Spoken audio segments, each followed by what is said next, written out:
नमस्कार, मैं हूं अनुसया साहू, विश्व साहित्य सेवा संस्थान सिंगापुर की ओर से आप सभी का स्वागत करती हूं। आज के हमारे मेहमान हैं श्री विमलेश कांति वर्मा जी।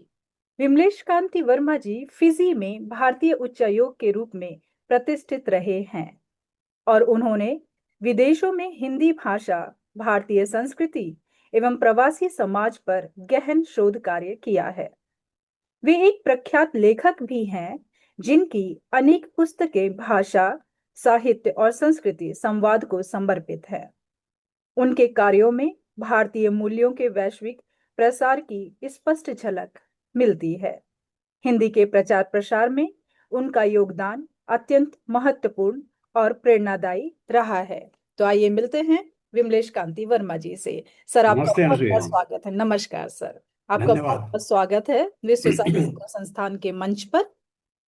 सर, तो मैं आपसे जानना चाहूंगी सबसे पहले कि आप अपने जीवन परिचय और फिजी में भारतीय उच्चायोग में अपने कार्यकाल के अनुभवों के बारे में हमारे दर्शकों को कुछ बताना चाहेंगे। धन्यवाद अनुसुईया जी। जी। मेरा नाम विमलेश कांति वर्मा है हम्म। और मैं पिछले 1965 7 जनवरी से लेकर आज तक दिल्ली विश्वविद्यालय से जुड़ा हूँ। जी। मैंने दिल्ली विश्वविद्यालय में लगभग 50 वर्ष अपने छात्रों को भाषा विज्ञान पढ़ाया है जी। और मुझे रिटायर हुए लगभग 22 साल हो गए, लेकिन फिर भी मुझसे विश्व के अनेक लोग जुड़े हुए हैं जो मेरे क्षेत्र में जिनकी रुचि है और शोध कर रहे हैं। हम्म, आप समझती हैं कि जिसने 50 वर्ष विश्वविद्यालय में पढ़ाया होगा उसके हजारों छात्र होंगे जी। ना। उसके साथ ही संयोग कहिए कि मेरा आधा जीवन विदेश में बीता। जी। वर्ष 1973 से लेकर जो अनेक देश हैं वहां मैं गया भारत सरकार की ओर से हिंदी शिक्षण के निमित्त। और ये काम शुरू हुआ 1973 में, जब मैं टोरंटो विश्वविद्यालय में हिंदी पढ़ाने के लिए बुलाया गया। जी। उस समय मुझे दिल्ली में विश्वविद्यालय में लगभग 5 वर्ष हुए थे और 5 वर्षों के की अवधि के बाद प्रावधान है विश्वविद्यालय का कि आप विदेश जा सकते हैं बिना नौकरी गंवाए हुए, और आपकी जो वरिष्ठता है वो बराबर बनी रहेगी, आपको उसका नुकसान नहीं होगा। और चूंकि सारे मेरे विदेश की यात्राएं भारत सरकार की ओर से प्रायोजित होती थी, इसलिए मुझे कहीं कठिनाई नहीं हुई। बल्कि कई बार तो ऐसा हुआ कि जो विदेशी सरकारें थी वो चाहती थी कि मैं वहीं रुक जाऊं, हम्म। और बहुत प्रयत्न भी किया, लेकिन मेरे मन में बराबर यही था कि विदेश जाना ठीक है, काम करना ठीक है, लेकिन रहना चाहिए अपने देश में। अच्छा। तो इसलिए कहीं भी मैंने नागरिकता नहीं ली, हम्म। जबकि वहाँ की देशों की सरकारें इस विषय से, इस बात के लिए मुझसे नाराज भी थी। लेकिन हर एक व्यक्ति का अपना दृष्टिकोण होता है, जी बिल्कुल। और मैं शुरू से, अनुसुईया जी, मैं आस्थावादी रहा हूँ। जी मैं ही जानता हूँ कि जो होना है वो होके रहेगा। बिल्कुल। तो इसलिए जो समय का जो प्रवाह है, मैं उस पर ज्यादा बल देता हूँ। जो हो रहा है ठीक ही हो रहा है। बिल्कुल। हम्म। मेरे ध्यान में हमेशा एक बात आती है जो हरिवंश राय बच्चन जी ने कही थी। जी। उनसे हम लोग का पारिवारिक संबंध है, हरिवंश राय जी। अच्छा। और वो हमारे पड़ोसी भी थे इलाहाबाद क्या? इलाहाबाद में। तो कहते थे जो हुआ अच्छा हुआ, और जो नहीं हुआ वो और अच्छा हुआ। और अच्छा। कहीं और अधिक आपको जाना पड़ेगा, और वो आपके लिए अच्छा है। तो मैं यही सोचता रहा कि जो हो रहा है वो किसी के द्वारा नियंत्रित होता है। बिल्कुल। वो कौन सी शक्ति है, इसको मैं आज तक नहीं समझ पाया, और सुप। मैंने कोशिश भी नहीं की जी। है। तो हमारे जीवन के कार्यों की जो रूपरेखा है जी या उसकी जो प्रगति रेखा है, वो ऐसे बनती गई जिस पर मेरा नियंत्रण नहीं रहा, और जो होता गया मैं उसको स्वीकार करता गया। हम्म। मुझे दिल्ली विश्वविद्यालय से मेरा संबंध लगभग 70 वर्षों का हम्म, है। और मुझे लगता है कि जो कुछ मैंने किया वो मेरी दृष्टि में मेरे विद्यार्थी रहे। जो कुछ किया विद्यार्थियों को दृष्टि में रखकर किया। जो बाहर गया वहां भी विदेशी विद्यार्थी मेरे साथ थे, क्योंकि दिल्ली विश्वविद्यालय में भी मैं विदेशियों को पढ़ाता था। जैसा आप जानती हैं, मेरा मुख्य क्षेत्र जो है वो तो भाषा विज्ञान है। जी जी भाषा विज्ञान में भी अनुप्रयुक्त भाषा विज्ञान, अप्लाइड लिंग्विस्टिक्स। जी। जो अप्लाइड लिंग्विस्टिक्स है हम्म उसमें आपको जो शुद्ध भाषा विज्ञान है उसका तो अच्छा ज्ञान होना ही चाहिए, हम्म, लेकिन उसका प्रयोग कैसे किया जाए समाज के उत्थान के लिए, उसमें ज्यादा मेरी रुचि भी है, उसी में मेरी ज्यादा गति भी है। जी उसी के अंतर्गत आता है हिंदी शिक्षण, जी भारतीयों के लिए और विदेशियों के लिए। जी उसी के अंतर्गत आता है, मैं पढ़ाता था वहां पे भक्ति काव्य। भक्ति काव्य में राम काव्य और कृष्ण काव्य उससे जुड़ा हुआ है।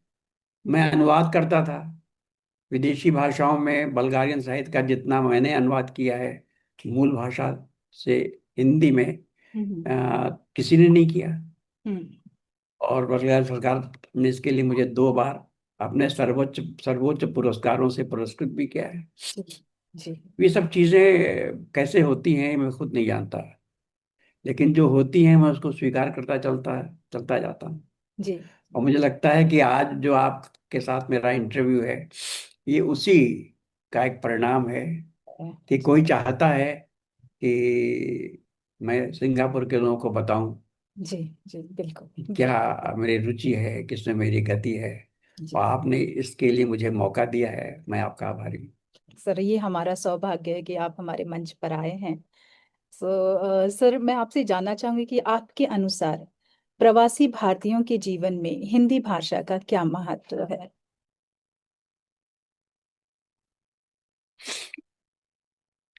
प्रवासी भारतीयों से मेरा संपर्क हुआ 1984 में, जी जब भारत सरकार की ओर से विदेश मंत्रालय के अधीन सुआ, फिजी की राजधानी सुआ में जो विद्यमान भारतीय उच्चायोग है उसमें मेरी नियुक्ति हुई हम्म, प्रथम सचिव के पद पर। और मेरा दायित्व था शिक्षा और हिंदी की देखरेख वहां करना, शिक्षा का प्रचार प्रसार करना और हिंदी का प्रचार प्रसार करना। क्योंकि विश्व में एक ही देश ऐसा है जहाँ की राष्ट्रभाषा हिंदी है। अपने देश में राष्ट्रभाषा नहीं है हिंदी, सर, ये अपने देश में व्याकरण राजभाषा है। जी राजभाषा है कि मैं इस अपने पर देश में सवाल राजभाषा पूछना ही है। चाहूंगी कि क्यों इसे राष्ट्रभाषा का की पदवी नहीं दी गई। बहुत अच्छा सवाल है। जी सरकार जो होती है उसका ध्येय जो है वो सरकार के राजकाज किस भाषा में चले इससे होता है। तो राजकाज के लिए हिंदी को स्वीकार कर लिया गया। ठीक है। जो राष्ट्रभाषा की संकल्पना है वो सरकारी संकल्पना नहीं है, वो जन संकल्पना है। जिस देश में सबसे अधिक बोली जाने वाली भाषा जो हो, जिसको सबसे अधिक लोग बोलते हो और जो सबसे अधिक जगहों पर बोलती हो, वो भाषा अपने आप राष्ट्रभाषा बन जाती है। बन जाते हैं। तो क्या गांधी ने हमारे क्षेत्र जैसे कई बार कहा बिहार है, उत्तर प्रदेश है और मध्य प्रदेश है हिंदी और बोलने राजस्थान। वाले जी जहां मातृभाषा के रूप में हिंदी बोली जाती है वो हम्म, 11 प्रदेश हैं। जी उत्तर प्रदेश और उत्तराखंड, जी मध्य प्रदेश और छत्तीसगढ़, जी बिहार और झारखंड, जी हम्म, जी राजस्थान, जी हरियाणा, जी हिमाचल, हाँ अ, अंडमान निकोबार, दिल्ली, हाँ। इन सबकी जो भाषा है, वो मुख्य हिंदी, भाषा वो हिंदी है। हिंदी है तो क्या ये और कम पड़ इसको गई है। बोलने वाले जो हैं, हाँ। वो देश में 48.88% रहे हैं।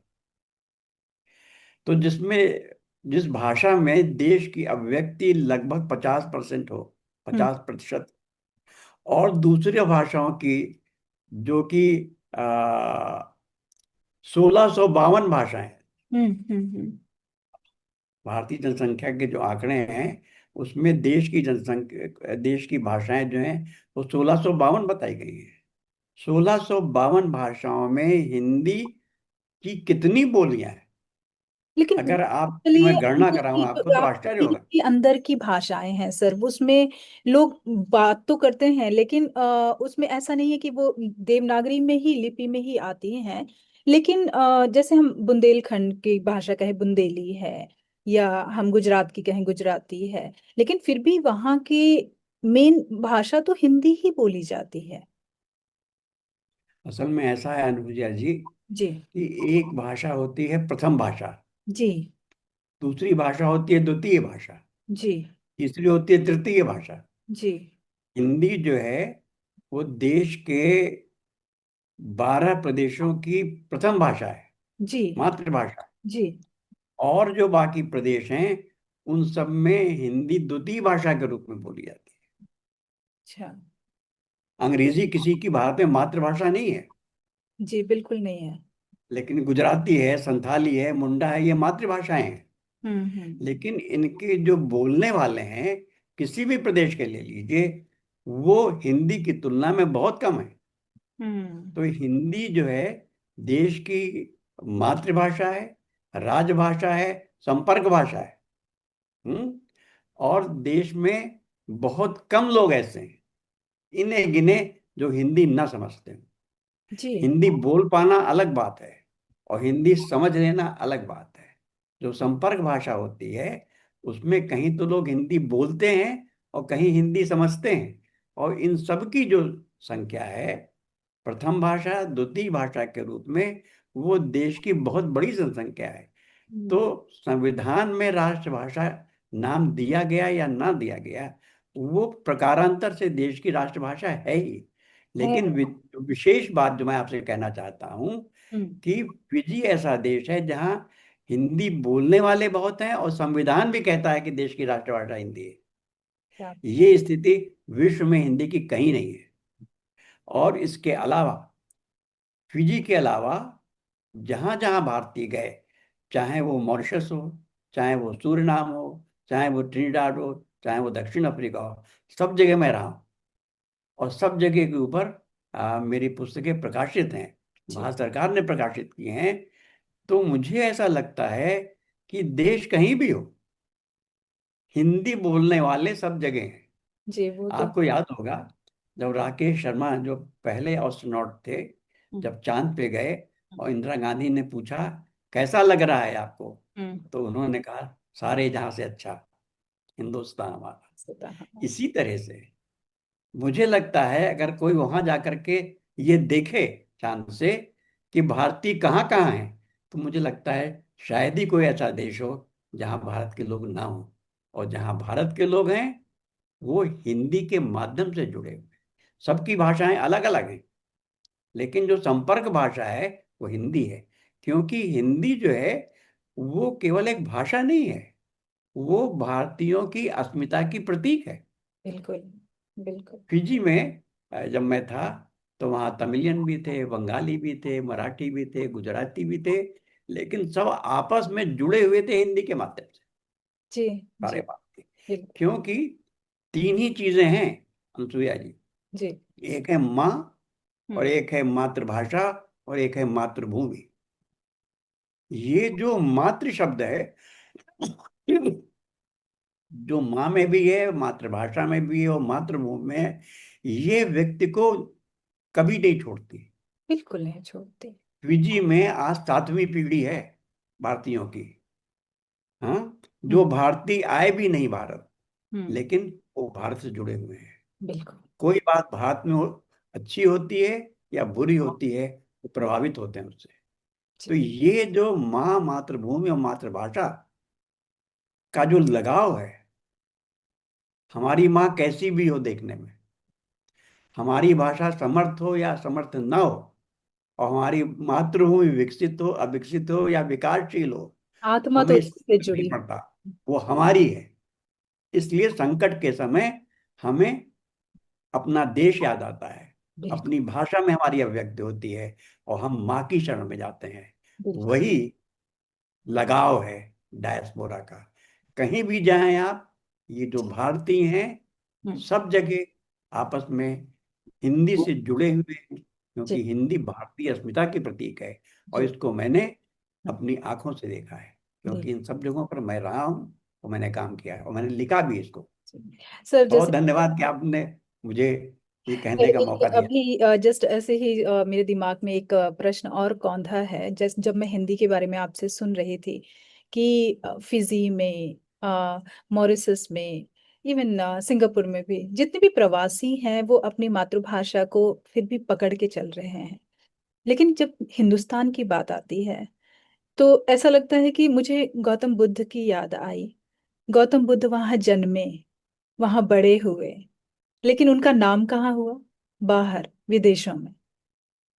तो हमारे देश की बिल्कुल सही कह कहानी, रही चाहे हैं। भाषा हो, चाहे धर्म के प्रचारक हो, उनका नाम बाहर ज्यादा हुआ है रादर देन अपने देश में। तो ये बिल्कुल ठीक रीति कह रही हैं। चलती चली आ रही है। आपने बड़ा अच्छा प्रश्न उठाया है। जी दुनिया में हर व्यक्ति प्रवासी है। जी जी। व्यक्ति एक छोटे गांव से उसका संबंध हुआ, वहां से वो बाहर गया, हम्म। और आपको ताज्जुब होगा ही कि ये सब जो प्रवास के की संवेदनाएं हैं वो गीतों में हमेशा सुरक्षित रही हैं। बिरहा, विदेशिया और बटोहिया क्या है? एक गांव से एक पति अपनी पत्नी को गांव में छोड़ करके शहर जाता है। वो रेल से जाता है, उसका माध्यम है। वहां उसको रहना है, काम करना है, धन कमाना है, जिसको अपने गांव में उसको भेजना है, जिससे उसकी पत्नी और बच्चे आगे बढ़ेंगे। और पत्नी क्या कहती है? रेलिया हो गई मोर सवतिया, पिया के लादी ले गई हो। रेलिया न बैरी, जहाजिया न बैरी, बैरी वो पैसो है हो। ऐसा। पैसा जो है उसको कमाने के लिए, कि पैसा जो है ना, वो चार जो मुख्य ध्येय हैं, जो कर्म हैं, उसमें बड़ा महत्वपूर्ण स्थान रखता है। चार धर्म क्या है? धर्म, अर्थ, काम और मोक्ष। तो धर्म के बाद दूसरा स्थान अर्थ का है। जी जिसके पास अर्थ है वही समर्थ है। तो। सर्वे गुणा कांचन माश्रयन्ते। जी सारे गुण जो है वो कंचन में निवास करते हैं, धन में। जी। इसीलिए व्यक्ति को जीविका के लिए धन कमाने अपने स्थान को छोड़ करके दूसरी जगह जाना पड़ता है। चाहे वो गांव से शहर शहर हो, शहर से वो महानगर हो, जी और महानगर से वो राजधानी हो, और जी। राजधानी से फिर वो विदेश हो। विश्व। जी। कोई ऐसा दिल्ली जो है, उदाहरण के लिए, मुझे नहीं लगता कि दिल्ली की जो मूल आबादी है वो क्या होगी, बहुत थोड़ी होगी। बिल्कुल। लेकिन सारी दुनिया के लोग दिल्ली में आके बसे हुए हैं। में आके बसे हुए। कौन प्रवासी नहीं है दिल्ली में? बिल्कुल हैं? बिल्कुल सही बात। और इवन जब दिल्ली आगे की, अवसर लगा हाँ, तो हम दिल्ली से मुंबई, विदेश चले जाएं। जितने मेट्रो सिटी हैं भारत के, सब जो बाहर मेट्रो के सिटी लोग हैं, आए हुए हैं वहां पर। और मेट्रो सिटी सिटी के भी कई कई स्तर हैं। जी कई मेट्रो सिटी हैं, लेकिन मेट्रो सिटी में कैपिटल सिटी कौन सा है? जी जी जी। तो हम वहां जाना चाहते हैं जहां हमें अवसर मिलता है। बिल्कुल। तो प्रवास जो है वो विकास की वित्तीय मूल है। इसी बिल्कुल कारण से लोग विदेश जाते हैं। और मुझे तो अच्छा लगता है कि ये भारतीयों को सार्वभौमिक बनाता है। सही बात। जहां जहां भारतीय हैं वहां वहां भारत है। भारत है, हर दिल फिजी में में भारत भारत है, बसता है। सूरनाम में भारत है, ट्रिनिडाद में भारत है, गयाना में है, मॉरिशस में है, और सिंगापुर में भी है, भारत है। बिल्कुल बिल्कुल।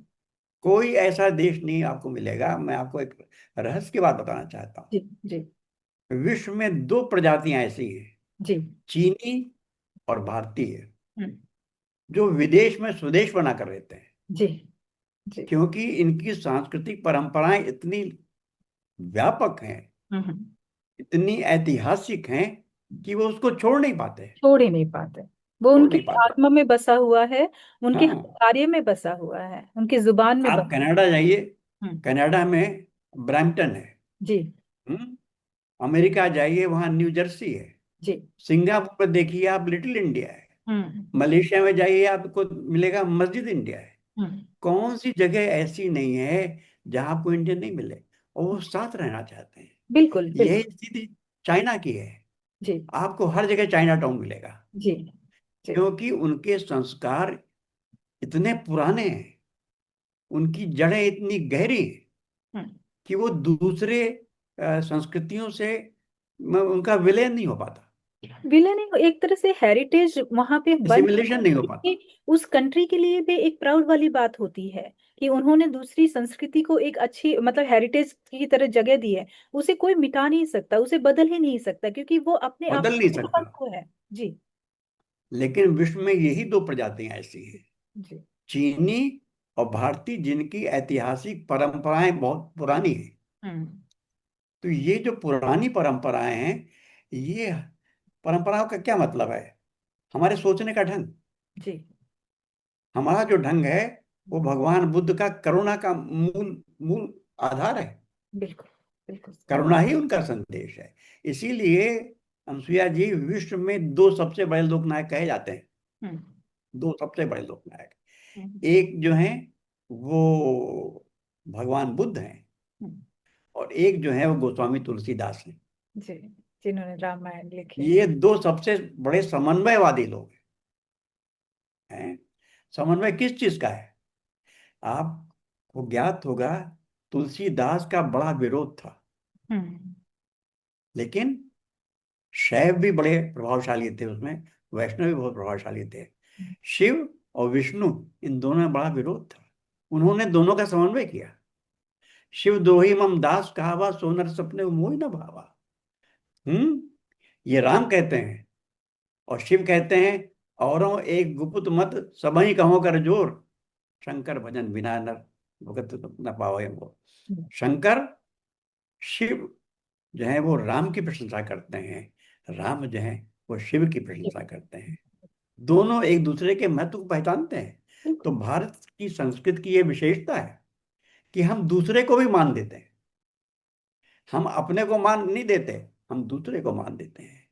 तो प्रत्युत्तर में आपको सम्मान मिलता है। ये सम्मान जो है दो तरफा है। जी। जी। बिल्कुल। हम संस्कृतियों का सम्मान करते हैं, वो बिल्कुल। हमारा सम्मान। ये भारत की विशेषता है, भारत के। ये भगवान बुद्ध की विशेषता है, ये तुलसीदास की विशेषता बिल्कुल बिल्कुल सही कहा आपने सर।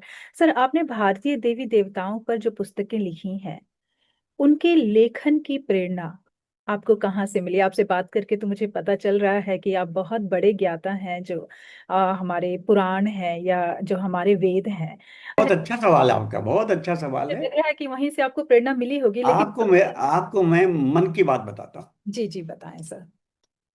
बहुत चीजें ऐसी होती हैं हम्म। जो कही नहीं जाती। जी। हम्म, लेकिन चूंकि आपने ये प्रश्न पूछ लिया है, इसलिए मुझे लगता है कि मुझे बताना चाहिए। पहली बात अब मैंने आपसे कही कि मैं विश्वास करता हूँ कि जो होना है वो होकर रहेगा।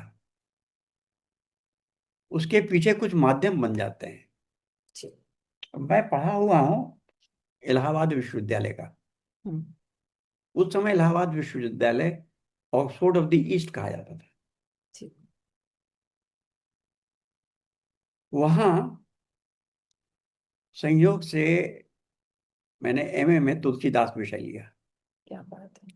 और तुलसीदास के जो सबसे बड़े विशेषज्ञ थे, प्रोफेसर माता प्रसाद गुप्त, वो हम्म। मेरे गुरु थे। हम्म। उन्होंने मुझे पढ़ाया, रामचरितमानस की बारीकियां समझाई। दूसरे जगदीश गुप्त थे, वो बड़े रस से पढ़ाते थे। पढ़ते पढ़ते मुझे समझ में आया कि मानस और तुलसीदास है क्या। फिर एक चीज आपको और बताना चाहता हूँ, जो मैंने कभी किसी से कहा नहीं। मेरे परिवार में मेरे फूफा थे, शीतला सहाय। हम्म। शीतला सहाय जो थे बहुत अच्छे वकील थे, फैजाबाद में रहते थे। हम्म। उन्होंने अचानक अपनी प्रैक्टिस छोड़ दी।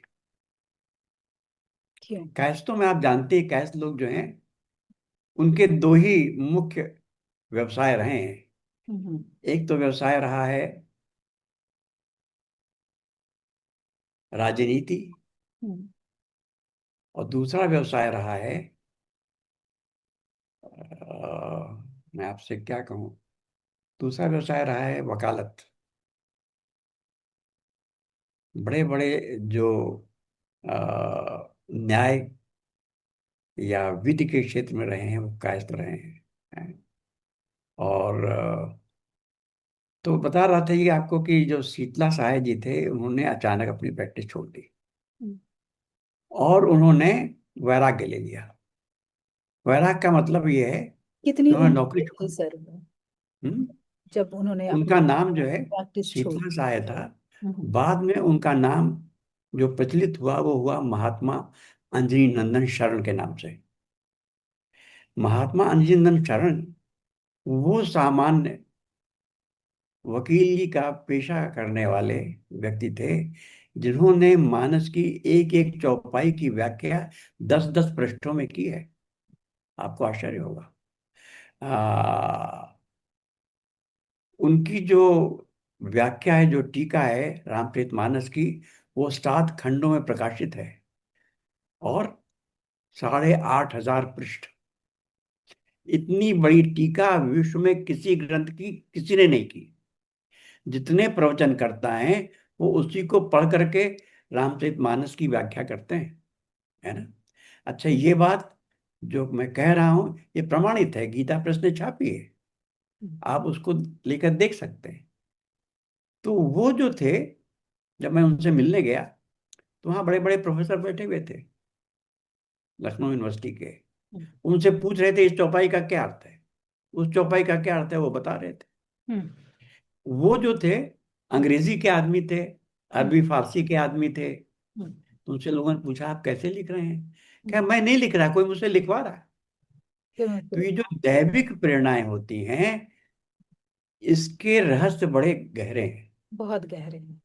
हाँ, तो मैं इतने वर्षों तक ये पढ़ाता रहा हम्म। विश्वविद्यालय। हम्म। लेकिन हमेशा एक कठिनाई उठती थी। हम्म। जब रामचरितमानस की बात होती थी तो लोग पूछते थे ये कहाँ पे है, ये चौपाई है। हम्म। मेरे पड़ोसी थे अजित कुमार जी। अजित कुमार बड़े प्रख्यात लेखक थे। हम्म। हम्म? अजित कुमार की माँ सुमित्रा कुमारी सिन्हा बड़ी प्रख्यात लेखिका थी। उनकी बहन कीर्ति चौधरी वो तार सप्तक की लेखिका हैं। उनके बहनोई ओंकारनाथ श्रीवास्तव बीबीसी में काम करते थे, हिंदी के बड़े मशहूर लेखक हैं। पूरा परिवार उसमें। उन्होंने, मेरे पड़ोसी थे, उन्होंने मुझसे एक पंक्ति पूछी, कहा विमलेश तुम पढ़ाते हो बताओ कहाँ है। मैं रात भर खोजता रहा, मुझे मिले ही नहीं। हम्म। तो मुझे लगा हम्म। कि एक मुझे इसका इंडेक्स बनाना चाहिए रामचरितमानस का। हम्म। अब ये काम सोच तो लेता है आदमी, हम्म। लेकिन होता नहीं अचानक। तो हम्म। मैंने सुनंदा से कहा हम्म। कि मैं ये करना चाहता हूँ और हम्म। तुम्हें मेरी सहायता करनी होगी। हम्म। उसने कहा बिल्कुल करूंगी सहायता। हम्म। तो हम दोनों ने मिल करके रामचरितमानस की अनुक्रमणिका बनाई। हम्म। और वो अनुक्रमणिका जो है राष्ट्रीय भारतीय कला जो केंद्र है, इंदिरा गांधी राष्ट्रीय कला केंद्र, हम्म। जिसको हम आईजीएनसीए कहते हैं, हम्म। वहां मैंने बात की अ, सत्यानंद जोशी जी से, हम्म। उस सदस्य जी थे। तुरंत उन्होंने कहा इसको मैं छापूंगा। और वो किताब आज जो है वो बहुत लोकप्रिय विद्वानों के मध्य में है। जब मैं कुछ लिखता हूँ, मैं देखता हूँ तो उसकी शरण में जाता हूँ। तो वो विद्यार्थियों के लिए मैंने किया। इसी तरह संस्कृत मंत्रालय के अधीन राष्ट्रीय प्रशिक्षण केंद्र है दिल्ली में, हम्म। Centre for the cultural resources. Okay. वहां मुझे वो बुलाते थे अतिथि व्याख्याता के रूप में, मैं वहां जाता था। हम्म। एक दिन उनके जो निदेशक थे वो मेरे साथ जा रहे थे कार में। तो उन्होंने कहा तुम मेरे लिए कुछ नहीं करते। तो मैंने कहा व्याख्यान तो देता हूँ। हम्म। कहनी ये नहीं बात, कुछ आप लिखिए मेरे लिए। हम्म। तो मैंने कहा मैं क्या लिख सकता हूँ। हम्म। तो उन्होंने कहा हमारी एक सीरीज है छोटे शहरों की दास्तान, ओके। उसमें मैं चाहता हूँ कि आप लिखें। हम्म। तो मैंने कहा कि इलाहाबाद के बारे में लिख दूंगा, मैं वहाँ का रहने वाला हूँ। हम्म। बनारस के बारे में लिख दूंगा, मुझे अच्छा लगता है। वो कहा ये नहीं, हम्म। तो और बताइए। तो मैंने कहा अच्छा चित्रकूट के बारे में लिखूंगा। क्या बात। उन्होंने कहा कि चित्रकूट के बारे में क्यों लिखना चाहते हैं आप। हम्म। तो मैंने कहा राम का वनवास जो है वो 14 वर्षों का था।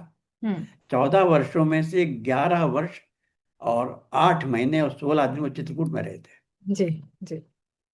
तो इसलिए हम्म। मुझे लगा कि वो चित्रकूट लिखना अच्छा है। मैं हम्म। पहले हो भी आया था। तो हम्म। उन्होंने कहा ठीक है। हम्म। तो मैं कहना ये चाहता हूँ कि ये विधि का विधान है जो आपसे करवाता है। मैंने बिल्कुल। कभी नहीं सोचा कि मैं बिल्कुल। चित्रकूट लिखूंगा। जी। मैंने कभी नहीं सोचा कि अनुक्रमण का लिख बनाऊंगा। इसी तरह जो हनुमान है, आ, उनके प्रभाव को मैंने देखा है। हम्म। राम जो हैं वो कहते हैं मुझसे अधिक राम कर दाता, कि जो हनुमान है वो मुझसे भी अधिक महत्वपूर्ण है। और इसका एक उदाहरण है। हनुमान का एक नाम है प्रतिग्राम स्थित। हर गांव में हनुमान की पूजा होती है। जी। जी। ऐसी पूजा किसी देवी देवता की नहीं होती विश्व भर में, जी। राम की भी नहीं होती। जी। तो वो मेरे मन में था बराबर। हम्म। और आपको जानकर ताज्जुब होगा कि हनुमान जो है वो विनम्रता के प्रतीक है। अपने बारे में कभी कभी कुछ नहीं कहते। हम्म। सागर तट पे खड़े हुए हैं, सब लोग कह रहे हैं कि मैं पार नहीं कर सकता। कोई कहता है मैं पार कर सकता हूँ फिर लौट के नहीं आ पाऊंगा। तो सुग्रीव ने कहा हनुमान से कि तुम क्यों नहीं करते। वो खुद नहीं कहते। जब वो कहते हैं तो हनुमान भाई वो पर्वताकार, पर्वत की तरह हो गए। जी। उन्होंने कहा ये प्रभु राम का दायित्व है, मैं क्यों क्यों नहीं करूंगा। हाँ हाँ। क्योंकि करना और कर सकना दो चीजें अलग अलग है। अलग अलग है। जी। अलग अलग है। बिल्कुल। तो हनुमान जो कर सकते थे खुद कभी नहीं कहते थे। वो एक ऐसा व्यक्ति है जिसने कभी श्रेय नहीं लिया। श्रेय हमेशा उन्होंने राम को दिया। जी। तो हनुमान की पूजा जो है वो राम की पूजा भी है। जी। इसने मुझे रास्ता दिखाया कि हम्म। ऐसे व्यक्ति के बारे में कोई एक ऐसा ग्रंथ हो जिसमें हनुमान से संबंधित सभी पवित्र ग्रंथ एक साथ हो। हम्म। ऐसा कभी नहीं हुआ। हम्म। और ये मुझसे, मुझे तो ऐसा लगता है कि हनुमान खुद ही कराते गए, खुद ही करवाए। करो ये करो ये करो बिल्कुल। करो। बिल्कुल। है बिल्कुल। ना। हम्म। तो बहुत सी चीजें अनसुईया जी हैं जिसका कारण नहीं होता, नहीं हो। वो विधि का विधान आपसे करवाता है। बिल्कुल, आप आप निमित्त करते बन जाओ। गए हैं, तो हमें ये सौभाग्य समझना चाहिए कि उस प्रभु ने, मतलब ब्रह्मांड ने हमें निमित्त बनाया। मैं जैसे आपकी आप निमित्त बन गई आप। हैं।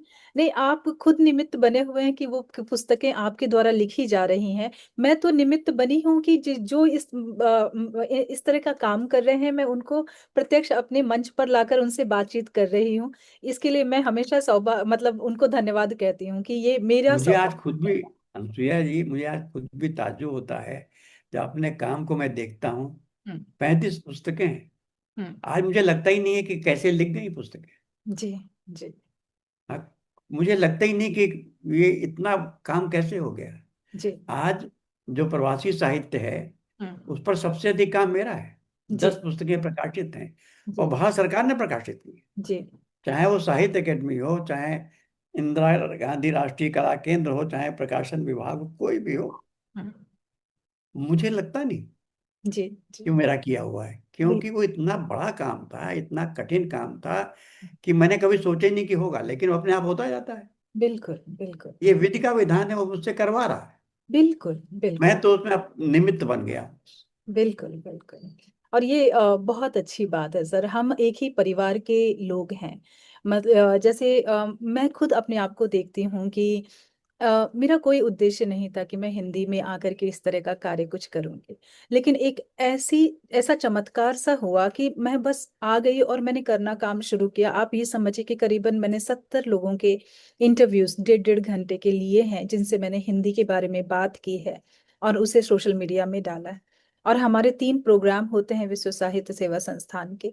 मैं कुछ भी नहीं हूँ, मतलब मैं नहीं समझती कि मैं इतने बड़े कार्य को अंजाम दे सकती हूँ, लेकिन कहीं ना कहीं वो मेरे साथ है और वो करवाना चाहता है, इसलिए हो रहा हाँ, है। जो विधि जो है वो करवाती है। जी। वो कहा भी ना हम्म।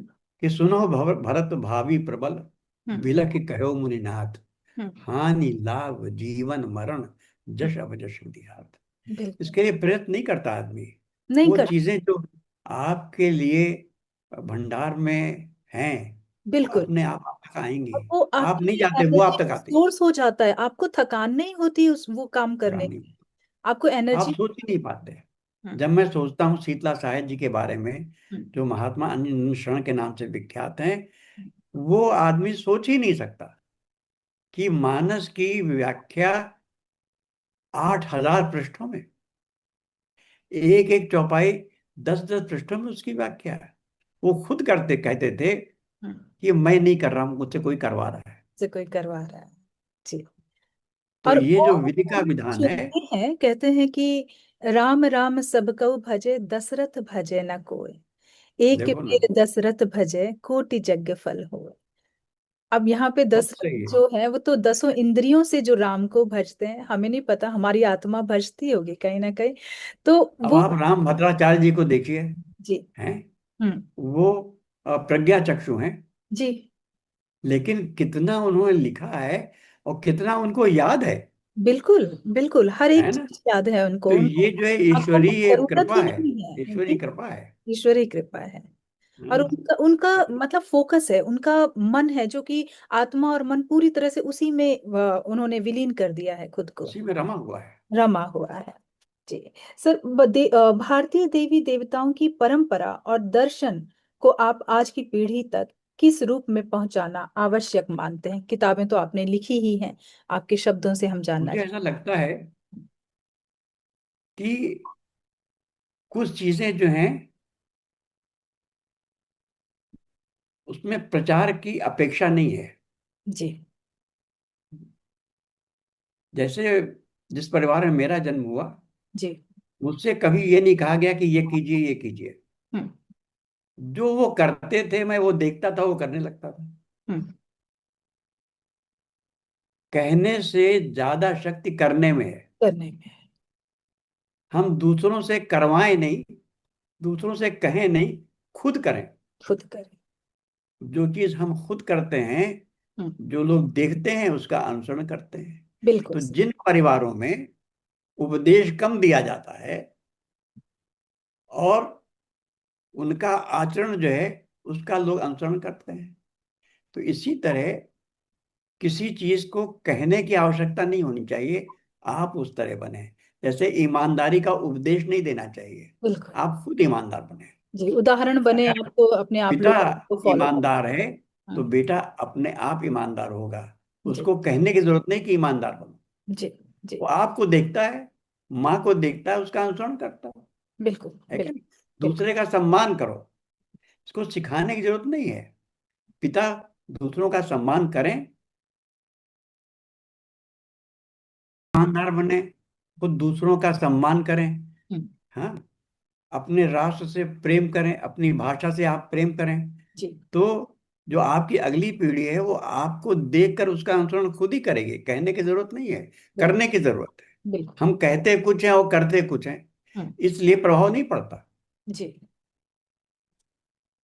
जी सर, बहुत अच्छा जवाब दिया आपने सर इस बात का। सर, विदेशों में रहने वाली नई पीढ़ी को भारतीय संस्कृति और देवी देवताओं के महत्व से जोड़ने के लिए क्या प्रयास किए जाने चाहिए? ये बहुत ही महत्वपूर्ण क्वेश्चन है। देवी देवता जो है ये भारतीय ज्ञान परंपरा में हम्म। आदर्श आचरण के लिए एक परिकल्पना है। हम्म। व्यक्ति जो है उसका आचरण शुद्ध हो, इसके लिए हमने देवी देवताओं की परिकल्पना की है। जी। हम्म। हमने अलग अलग शक्ति के देवताओं के नाम रखे हैं। स्थित जीवन में स्थित 3 होती है।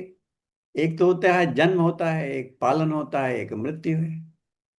ये 3 स्थितियां हर एक के जीवन में होती हैं। तो हमने जो जन्म होता है उसके लिए एक देवता को बना दिया, कह दिया प्रजापिता ब्रह्मा जो हैं वो जन्म देने वाले हैं सृष्टि को, विष्णु जो हैं वो पालन करता है, और शिव जो है वो संहार करता है। यही तीन स्थिति होती है। तो तो मैंने आपसे उस दिन बताया था, आपने जो आयोजन किया था और मुझे बोलने का अवसर दिया था, उसमें मैंने इस ओर संकेत किया था जी। कि मूलतः जो है संस्कृति जो है वो स्त्री प्रधान है। संस्कृत शब्द स्वयं स्त्रीवाची है। मेरी संस्कृति, हम नहीं कहते मेरा संस्कृति।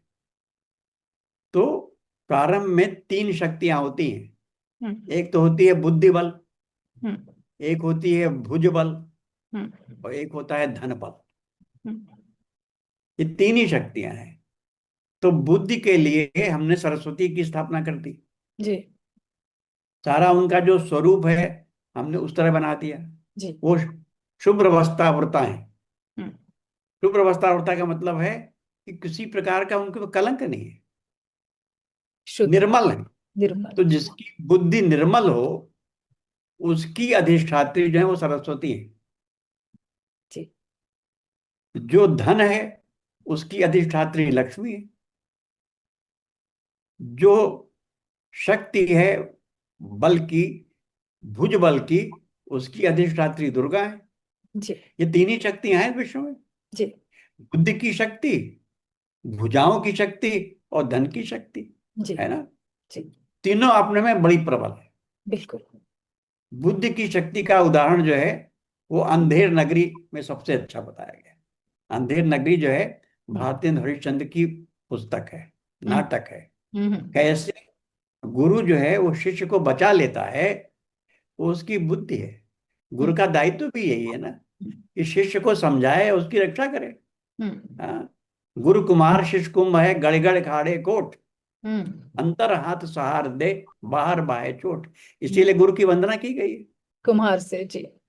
हम्म। कुम्हार की तरह है ना, कि वो उसको शेप देता शेप देता है, है। हाथ लगा के रखता है जी, ताकि वो हाँ। टूट न जाए। तो इसी तरह ये जो तीन शक्तियां हैं जिनकी अधिष्ठात्री सरस्वती, लक्ष्मी और दुर्गा हैं, मूलतः ये हैं। स्त्री शक्ति जो है वो पुरुष शक्ति से हमेशा विश्व में प्रधान मानी गई है, क्योंकि पुरुष का जन्म स्त्री के माध्यम से ही होता है।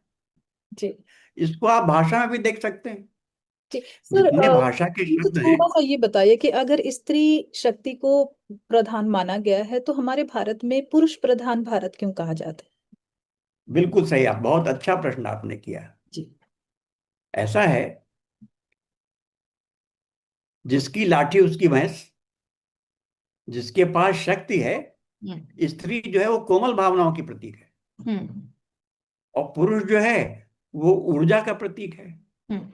वो भुज की शक्ति का प्रतीक हम्म। है ना। हम्म। तो बदमाशों से, गुंडों से तो सभी डरते हैं ना, हम्म। है कि नहीं। हम्म। जिसके हाथ में बल है वो सबसे प्रधान है। दुर्गा जो है वो महिषासुर मर्दनी है। हम्म। सरस्वती महिषासुर मर्दनी नहीं हो सकती। हम्म। उनमें वो शक्ति नहीं है, वो शक्ति दी गई है दुर्गा को। हम्म। इसी तरह कोई व्यक्ति जो है उसको विष्णु जी पैसा देना चाहते हैं। एक कहानी दिवाली के ऊपर कही जाती है। विष्णु जी बार बार उसको पैसा दे रहे हैं, एक भिखारी आता है, हम्म। वो पैसा ले करके जब हम्म। भी जाता है पैसा उससे कोई ले लेता है, वो खो जाता है। हम्म। अंत में फिर आता है, वो कहता है वो तो चला गया। हम्म। तो विष्णु जी कहते हैं लक्ष्मी से, हम्म। मैं तो देता हूँ उसको मिलता ही नहीं, तुम दे के देखो हम्म। शायद मिलेगा। हम्म। लक्ष्मी देंगी तब मिलेगा। जी जी जी। बुद्धि तब होगी जब सरस्वती की उपासना करोगे, वो ब्रह्मा के बस का नहीं है, वो सरस्वती की है। तो मूलतः हर संस्कृति में हम्म। देवी की उपासना मानी जाती है पहली। उसके बाद उनके साथी जोड़ दिए गए बाद में। देव जी, हाँ हाँ। हाँ, सरस्वती के साथ ब्रह्मा जुड़ गए, हम्म। और लक्ष्मी के साथ विष्णु जुड़ गए, जी। और शिव जो है वो दुर्गा दुर्गा पार्वती। के साथ पार्वती जुड़ गए।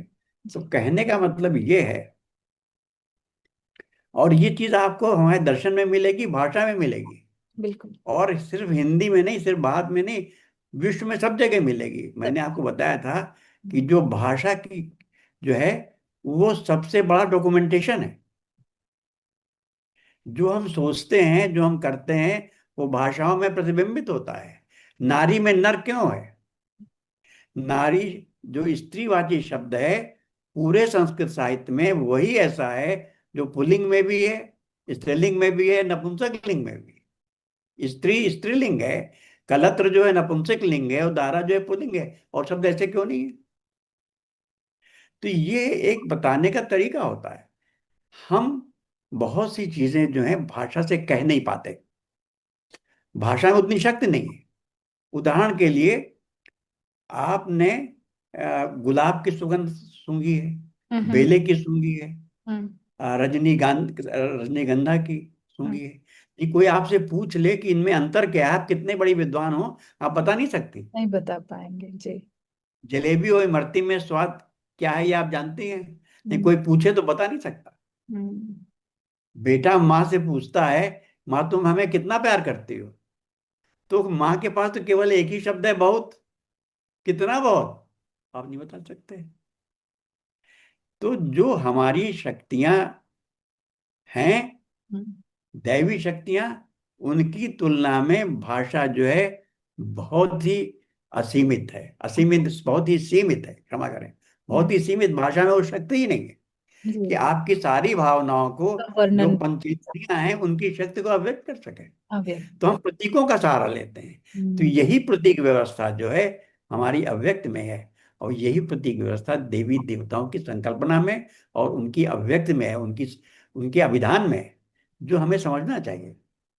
मैंने आपको बताया था कि वुमेन में मैन है, लेडी में लैड है, शी में ही है, फीमेल में मेल है? बिना उनके उसकी सत्ता ही नहीं है।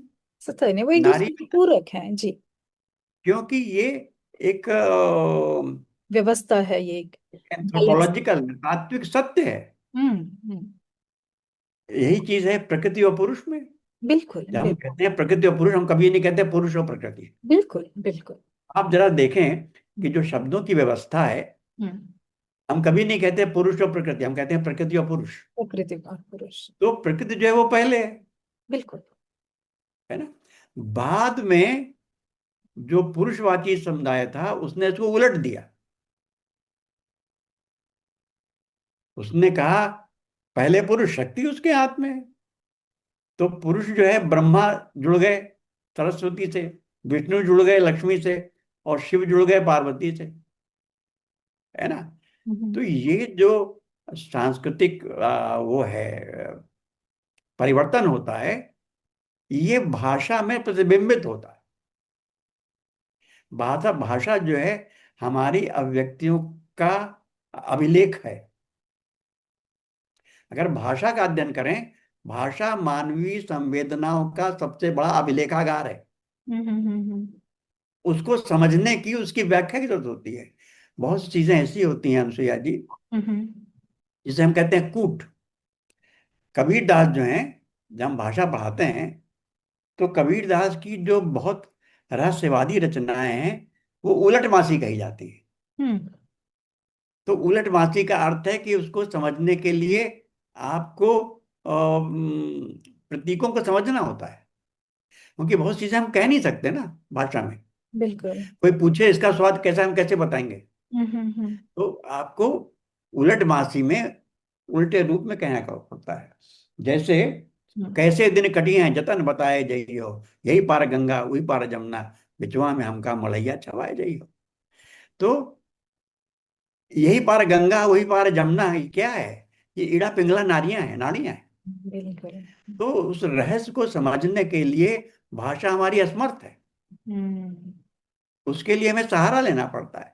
हनुमान की गति जो है कितनी बड़ी है, हम बताना चाहते हैं भाई। जो अधिक से अधिक जो तीव्र गति है, रॉकेट है, मिसाइल है, उसकी जो गति है और जो मन की गति है, मन की गति तो उससे लाखों गुना ज्यादा है। लाखों गुना ज्यादा मैं है। आपके पास हूँ इस क्षण, अगले क्षण मैं लंदन में बैठा हुआ हूँ, बिल्कुल बिल्कुल। अगले क्षण मैं चीन में बैठा हूँ, हम्म।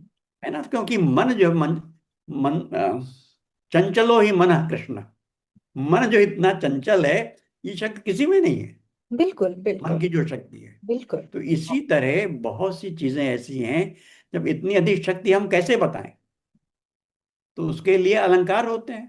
हम्म जैसे मान लीजिए, हनुमान की गति बतानी है हमको। हम्म हम्म हम्म। हम कैसे बताएं? हनुमान की पूंछ में लगन न पाई आग, लंका सिकरी जल गई, गए निशाचर भाग। हम्म पूंछ में आग लगेगी तब तो लंका जलेगी। हम्म। ये हम कैसे कहें? हनुमान की पूंछ में आग लगी नहीं कि लंका जल गई। पता चल गए। तो ये नारी बीच बहुत ही सारी है कि सुंदर सारी बीच बनाया नारी है, है। नारी ही की सारी है कि सारी ही की नारी है। हम्म कृष्ण जो है द्रौपदी की चीर बढ़ा रहे हैं। हम्म। कितनी बढ़ा रहे हैं, कैसे मालूम पड़े, कैसे बताएंगे आप? तो तो यही है कि नारी और सारी में अंतर नहीं कर पाते। हम्म। तो भाषा जो है, मैं कहना ये चाहता हूं, हमारी भावनाओं की पूरी अभिव्यक्ति करने में असमर्थ है। बिल्कुल। उसके लिए हमें जो भाषेतर माध्यम है, वो उनका उपयोग करना पड़ता है। व्याकरण है उसको इतना प्रबल बनाना पड़ता है कि। जैसे व्याकरण, लोग पूछे व्याकरण क्या होती है ना? व्याकरण क्या है? व्याकरण जो है, दो चीजें होती हैं भाषा में। हम्म एक होती है शब्द, और हम्म। दूसरी होती है शब्दों की व्यवस्था। जी। तो ये शब्दों की व्यवस्था व्यक्ति है। जो है पहले शब्द सीखता है, हम्म जब उसका आपने व्यवस्थित कर दिया हम्म। तो वो भाषा कहने लगी, वो व्याकरण कहने लगे। व्याकरण का। क्योंकि जो उसकी जो व्यवस्था है, उसकी अबोध गम्यता को बचाने वाली है। जी बिल्कुल। तो मुख्य जो है वो भाषा में वो शब्द है, इसीलिए कहा गया शब्द एवं परब्रह्म। हमने व्याकरण को क्यों नहीं कहा, हम्म। शब्द को कहा, शब्द। क्योंकि मूल जो है वो शब्द है। बिल्कुल बिल्कुल। बड़ा गंभीर विषय, मुझे अच्छा लगा कि आप इन गंभीर विषयों में रुचि ले रही हैं। बहुत बहुत धन्यवाद। सर आप इतने ज्ञाता हैं कि इतने अच्छे जवाब दे रहे हैं आप। और एकदम सटीक जवाब दे रहे हैं, हर एक चीज समझ में आ रही है। भाषा का जब भी मुझे लगता है कि मैं हिंदी। अध्यापक हूँ ना, अध्यापक को तो समझाना पड़ता है जी नहीं, और विद्यार्थियों को। बहुत अच्छा आपकी आपकी जो और कला जब तक समझ नहीं आया, आपको लगे रहना पड़ता है। है। जी तो जी। अध्यापक का यही दायित्व है, यही उसका गुण है, या जो आप कहें, हम्म। यही उसकी नियति है, नियति है। बहुत कि बढ़िया। जब तक समझ में ना आ जाए उसको समझाना है। बिल्कुल बिल्कुल सर। सर तो आपकी उन पुस्तकों के बारे में कुछ बताइए जो आपने विदेशों में हिंदी के प्रसार में लिखी है। ये जो विदेशों में हिंदी का प्रचार प्रसार है, हम्म उसके साथ ही देश विदेश में भी देश है ना? हम्म। जब हम विदेश की बात कहते हैं तो पहले देश की बात होती है, बिल्कुल बिल्कुल। क्योंकि विदेश में देश है। हम्म। तो और मैंने आपसे ये भी कहा कि मैं अध्यापक हूँ। जी जी। तो मेरा जो कार्य क्षेत्र है, जो पुस्तकें हैं, हम्म वो मूलतः सारी पुस्तकें वो हैं हम्म जो विद्यार्थियों के संदर्भ में मेरा दायित्व रहा है, देश में या विदेश में। सबसे पहले मेरी पुस्तकें जो प्रकाशित हुई, बात है 1965 की। हम्म कितने साल हो गए, जब मैंने दिल्ली विश्वविद्यालय में 7 जनवरी को हम्म अध्यापक के रूप में प्रवेश लिया। भाई रोचक बात है, एक प्रकाशक मेरे पास आया, हम्म कहने लगा आपको कोई नहीं जानता, और मुझे भी कोई नहीं जानता। हम्म तो मैंने कहा बिल्कुल ठीक है। हम्म। तो इसलिए आप अपनी पुस्तक सबसे पहले मुझे दे दीजिए आप। अच्छा। हम्म, बात जो उसने कही बड़ी सही बात थी, हम्म कि आपको कोई नहीं जानता। मैं हम्म तो दिल्ली में आया ही आया था, हम्म और वो घर आ गया। हम्म क्योंकि मेरी बड़ी बहन जो थी, हम्म। डॉक्टर सुनीलता श्रीवास्तव, उन्होंने दिल्ली में अध्यापक के रूप में प्रवेश लिया था वर्ष 1950 में। अच्छा। वो आईपी कॉलेज में थी, जो वहाँ का बड़ा प्रतिष्ठित महिला कॉलेज है दिल्ली का। हम्म उसमें वर्षों वो अध्यक्ष रही। हम्म बहुत काम उन्होंने किया, हम्म और उन्हीं की वजह से संभवतः मुझे दिल्ली आना पड़ा, क्योंकि अकेली थी वो। हम्म। तो आईपी कॉलेज में मैं रहता था, वो प्रकाशक आ गया। तो मैं उस समय जो दिल्ली विश्वविद्यालय में मेरी नियुक्ति हुई थी, हम्म। वो एक नया विषय दिल्ली विश्वविद्यालय शुरू करना चाहता था। वो था पाठालोचन। पाठालोचन का मतलब होता है कि जो अनेक हस्तलिखित ग्रंथ हैं, जैसे तुलसी जी की रामायण रामचरितमानस है, उसकी हजारों प्रतियां हैं, हस्तलिखित प्रतियां। उनमें से मूल पाठ की जो खोज है, ये करना जो है इस विषय का वो है, लक्ष्य है। हम्म, मैं वो विषय जिस दिन से मैं आया, एमए में और एमफिल में यूनिवर्सिटी में पढ़ाता था, हस्तलिखित ग्रंथों के बारे में वो मैंने पढ़ा था। तो उसमें मैंने एक पुस्तक लिखी थी अपने बड़े भाई के साथ, डॉक्टर मिथिलेश कांति। वो बड़े प्रसिद्ध शिक्षा शास्त्री थे, उनके साथ लिखी थी वो पुस्तक, मैंने उसको दे दी। आपको विश्वास नहीं होगा, वो जो पुस्तक थी, वो अशुद्धियों का कैसे सुधार किया जाए, इसके ऊपर पुस्तक है, पाठ्यसूची में। वो उसने छाप दी, और छापने के बाद बड़ी खराब छाप थी उसने, और हाथ से टाइप रख रख के किया जाता था। हम्म, लेकिन उसने मुझे साल भर में वो पुस्तक अपनी साइकिल पे ले जा करके सब जगह फैला दी, और उससे मुझे लोग सब जान गए देश में, क्योंकि वो विषय ऐसा था, कोई पुस्तक नहीं थी। हम्म, हर जगह वो पाठ्यक्रम में पुस्तक लग गई। हम्म, साल भर के बाद उसका देहांत भी हो गया। फिर मुझसे बहुत लोगों ने कहा, क्योंकि जब हर जगह पाठ्यक्रम में पुस्तक लग गई, कि आप इसको फिर से कर दिए। मैंने कुछ नहीं किया। हम्म, 50 साल तक मेरा मन उदास हो गया, लेकिन मुझे सब जान गए, देश में विदेश में। एक नए अध्यापक को, जो बिल्कुल ही नया है, उस किताब के माध्यम से सब बोल रहे प्रचलित हो गए। हैं। लगभग 50 साल के बाद हम्म, मैंने उस पुस्तक को बहुत लोगों के कहने पर, बहुत से प्रकाशनों के कहने पर, हम्म, मैंने उसको फिर कंपोज कराया हम्म, अच्छी तरह से। हम्म, अपने भाई को मैंने पुस्तक दिखाई, वो हम्म, समय 90 वर्ष के थे, उन्होंने देखा उसको। हम्म, और वो पुस्तक को लेकर के मैं आईजीएनसीए गया, हम्म, क्योंकि वो पांडुलिपियों का सबसे बड़ा भंडार है। मैंने वो पुस्तक उनको दिखाई कि कैसी, उन्होंने तुरंत स्वीकार कर लिया कि आई मुझको दे दीजिए आप पुस्तक, हम्म, बिना कुछ कहे।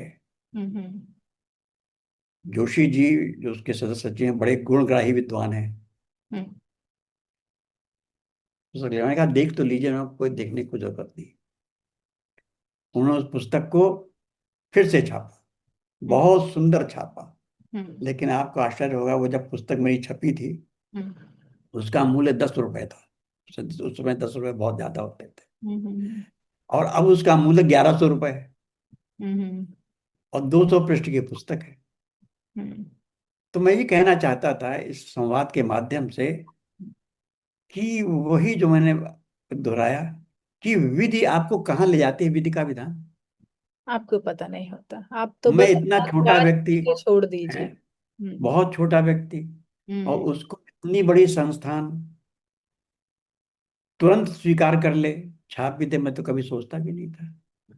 तो ये चीजें जो हैं, हमें देर सवेर समझ में आती हैं, कि सुनो भरत भाभी प्रबल, बुलक कहे मृणाथ, हानि लाभ जीवन मरण, जस अब जस विद्या। बस। लेकिन वो पुस्तक जो थी, एक मानदंड बन गई। हम्म, उसका कोई और पुस्तक आज तक नहीं, जो हमको पाठ्य पुस्तक के रूप में हो, और जिसका विद्यार्थी उपयोग करें हम्म, देश विदेश में। हम्म, तो इसी तरह अनुक्रमणिका का हुआ।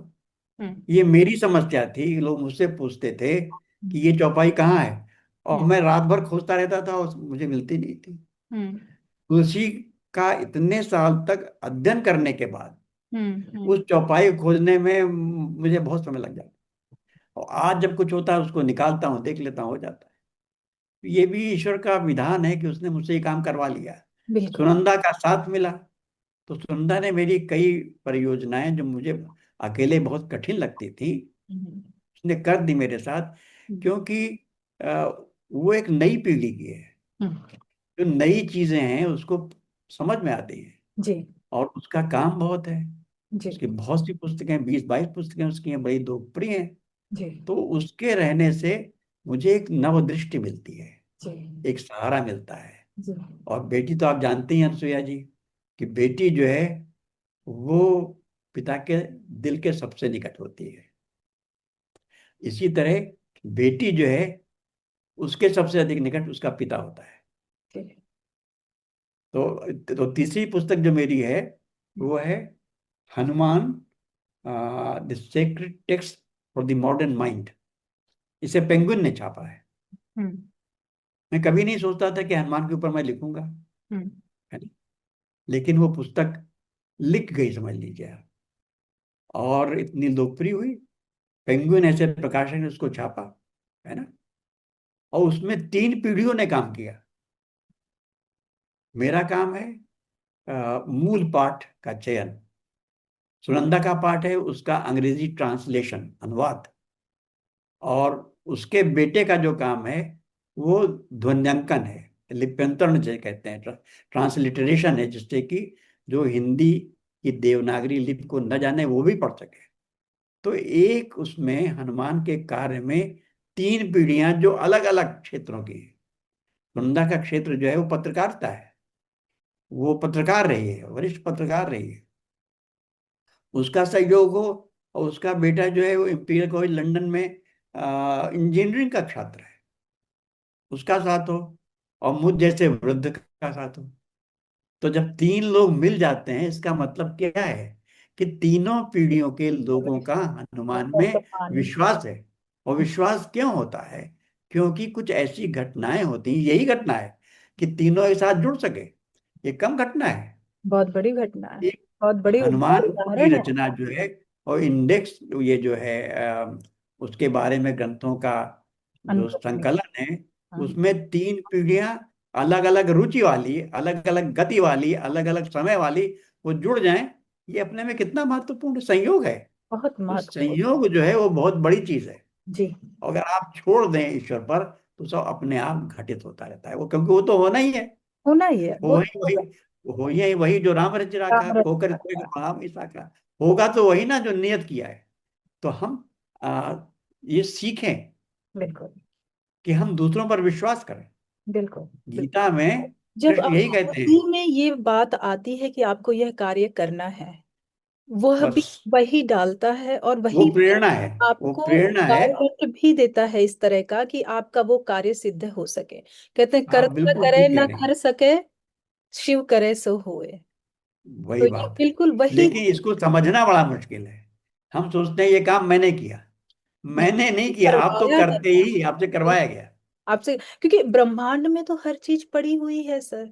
अगर लोग ये कहें कि भाई तारा अगर हम ये तक्षशिला या मान लें, नालंदा, नालंदा की जो पुस्तकालय हैं उन्हें जला दिया गया, ये किया गया, कोई बात नहीं, वो सब कुछ ब्रह्मांड में पड़ा हुआ है। जिस दिन आप तैयार होंगे, वो आपको निमित्त बनाएगा और आपकी लेखनी से वो सारी पुस्तकें लिखवा देगा।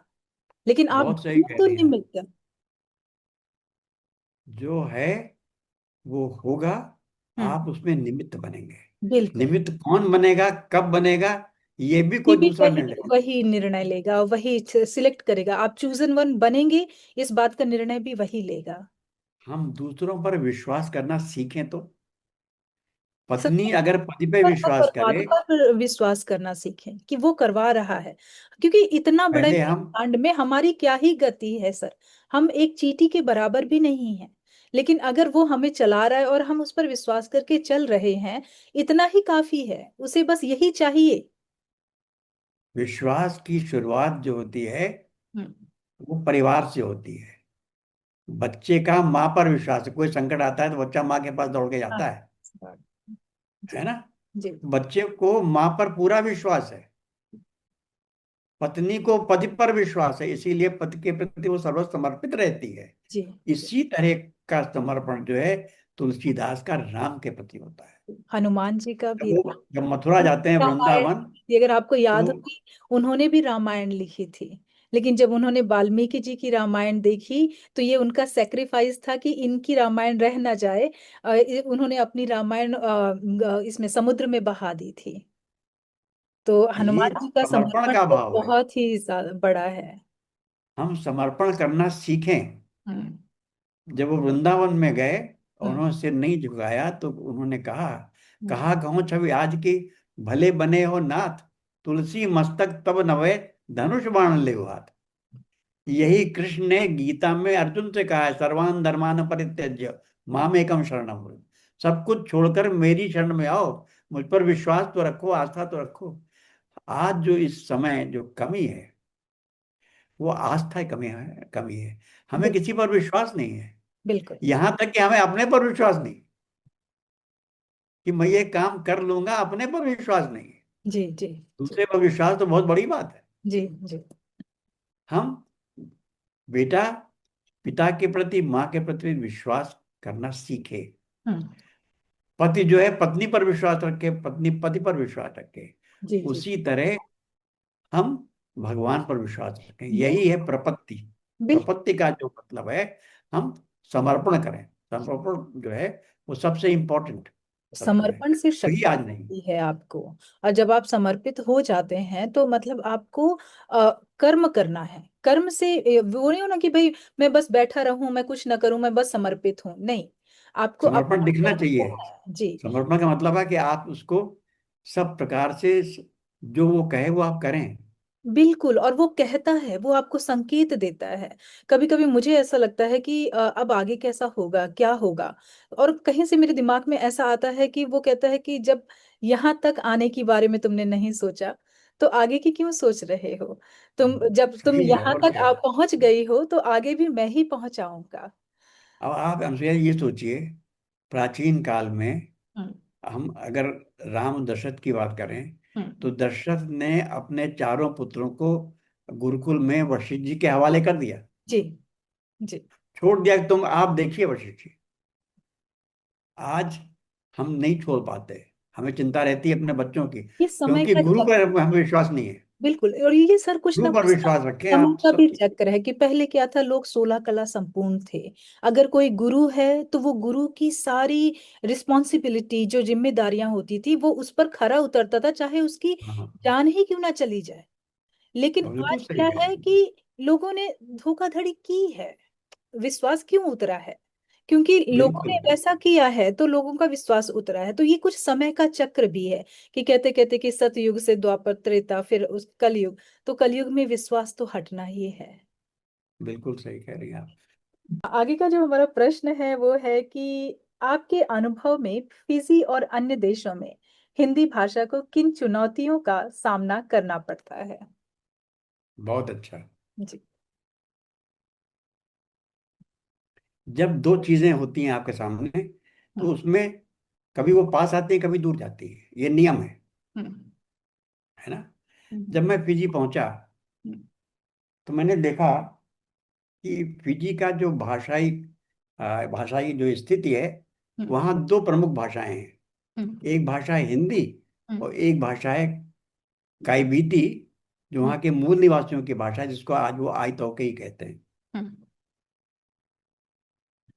हम दोनों कैसे एक दूसरे के निकट आए, हम्म। यही सबसे बड़ी चुनौती थी। हम्म। उदाहरण के लिए आपको देता हूँ। हम्म। मेरा जो बेटा था, हम्म। उस समय वो, मैं गया 1984 में, वो ninth class, 9th 10th 11th में था वो। तो जो वहाँ काईबीती लोग हैं, वहाँ के बड़ा प्रसिद्ध स्कूल है सुआ ग्रामर स्कूल।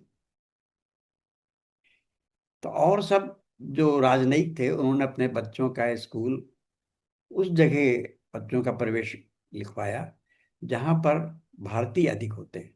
हम्म। हमने उससे कहा कि नहीं, जो उन कायवीतियों का स्कूल है हम्म। उसमें तुम्हारा नाम लिखाते हैं। हम्म। तो कायवीतियों का जो स्कूल था वो बड़ा मशहूर था, वहाँ सुहा ग्रामर स्कूल। हम्म।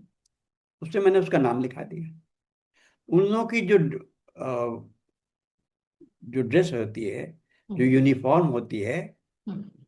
वो एक तरह की स्कर्ट होती है। अच्छा। हाँ।